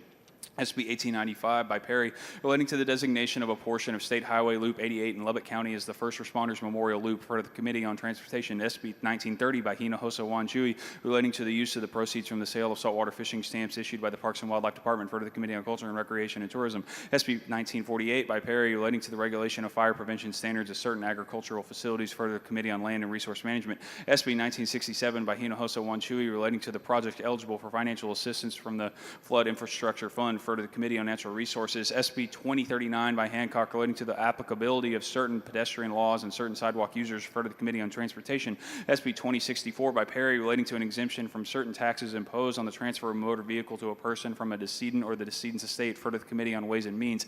SB 2065 by Huffman, relating to the Texas Emergency Services Retirement System, for the Committee on Pensions, Investments, and Financial Services. SB 2078 by Colcourse, relating to the regulation of composting in certain counties, authorizing civil penalty, for the Committee on Environmental Regulation. SB 2148 by Hall, relating to the reliability of the electricity supply chain, for the Committee on State Affairs. SB 2155 by Perry, relating to the regulation of veterinary professionals and the facilities by the State Board of Veterinary and Medical Examiners and the temporary administration of the Board of the Department of Licensing and Regulation, for the Committee on Agriculture and Livestock. SB 2188 by Hinojosa Adam, relating to the spaceflight activities, for the Committee on State Affairs. SB 2230 by Hinojosa Adam, relating to the evacuation of unauthorized persons from a hazard area in connection with space spaceflight activities, creating a criminal offense for the Subcommittee on County and Regional Government. SB 2232 by Hinojosa Adam, relating to the designating October 21st as Unplugged Texas Day for the Committee on Culture, Recreation, and Tourism. SB 2365 by Creighton, relating to the policy prohibiting the use of personal wireless communication devices by public school students during instructional time for the Committee on Public Education. SB 2406 by Paxton, relating to the Sabine River Authority of Texas, following recommendations of the Sunset Advisory Commission, specifying grounds for the removal of a member of the Board of Directors for to the Committee on Natural Resources. SB 2407 by Sparks, relating to the Lower Neches Valley Authority, following recommendations of the Sunset Advisory Commission, specifying grounds for the removal of a member of the Board of Directors for the Committee on Natural Resources.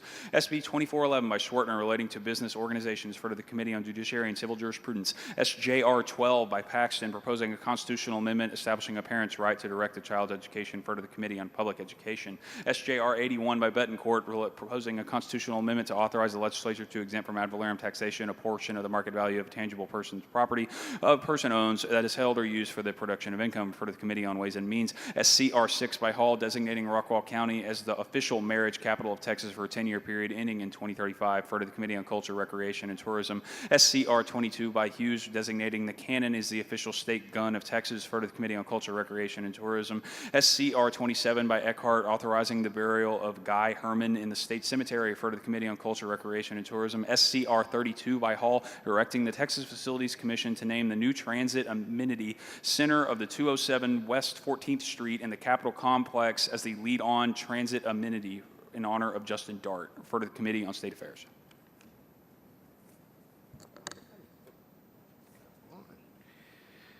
Pursuant to a motion previously adopted, the House stands adjourned until 11 a.m. on Tuesday.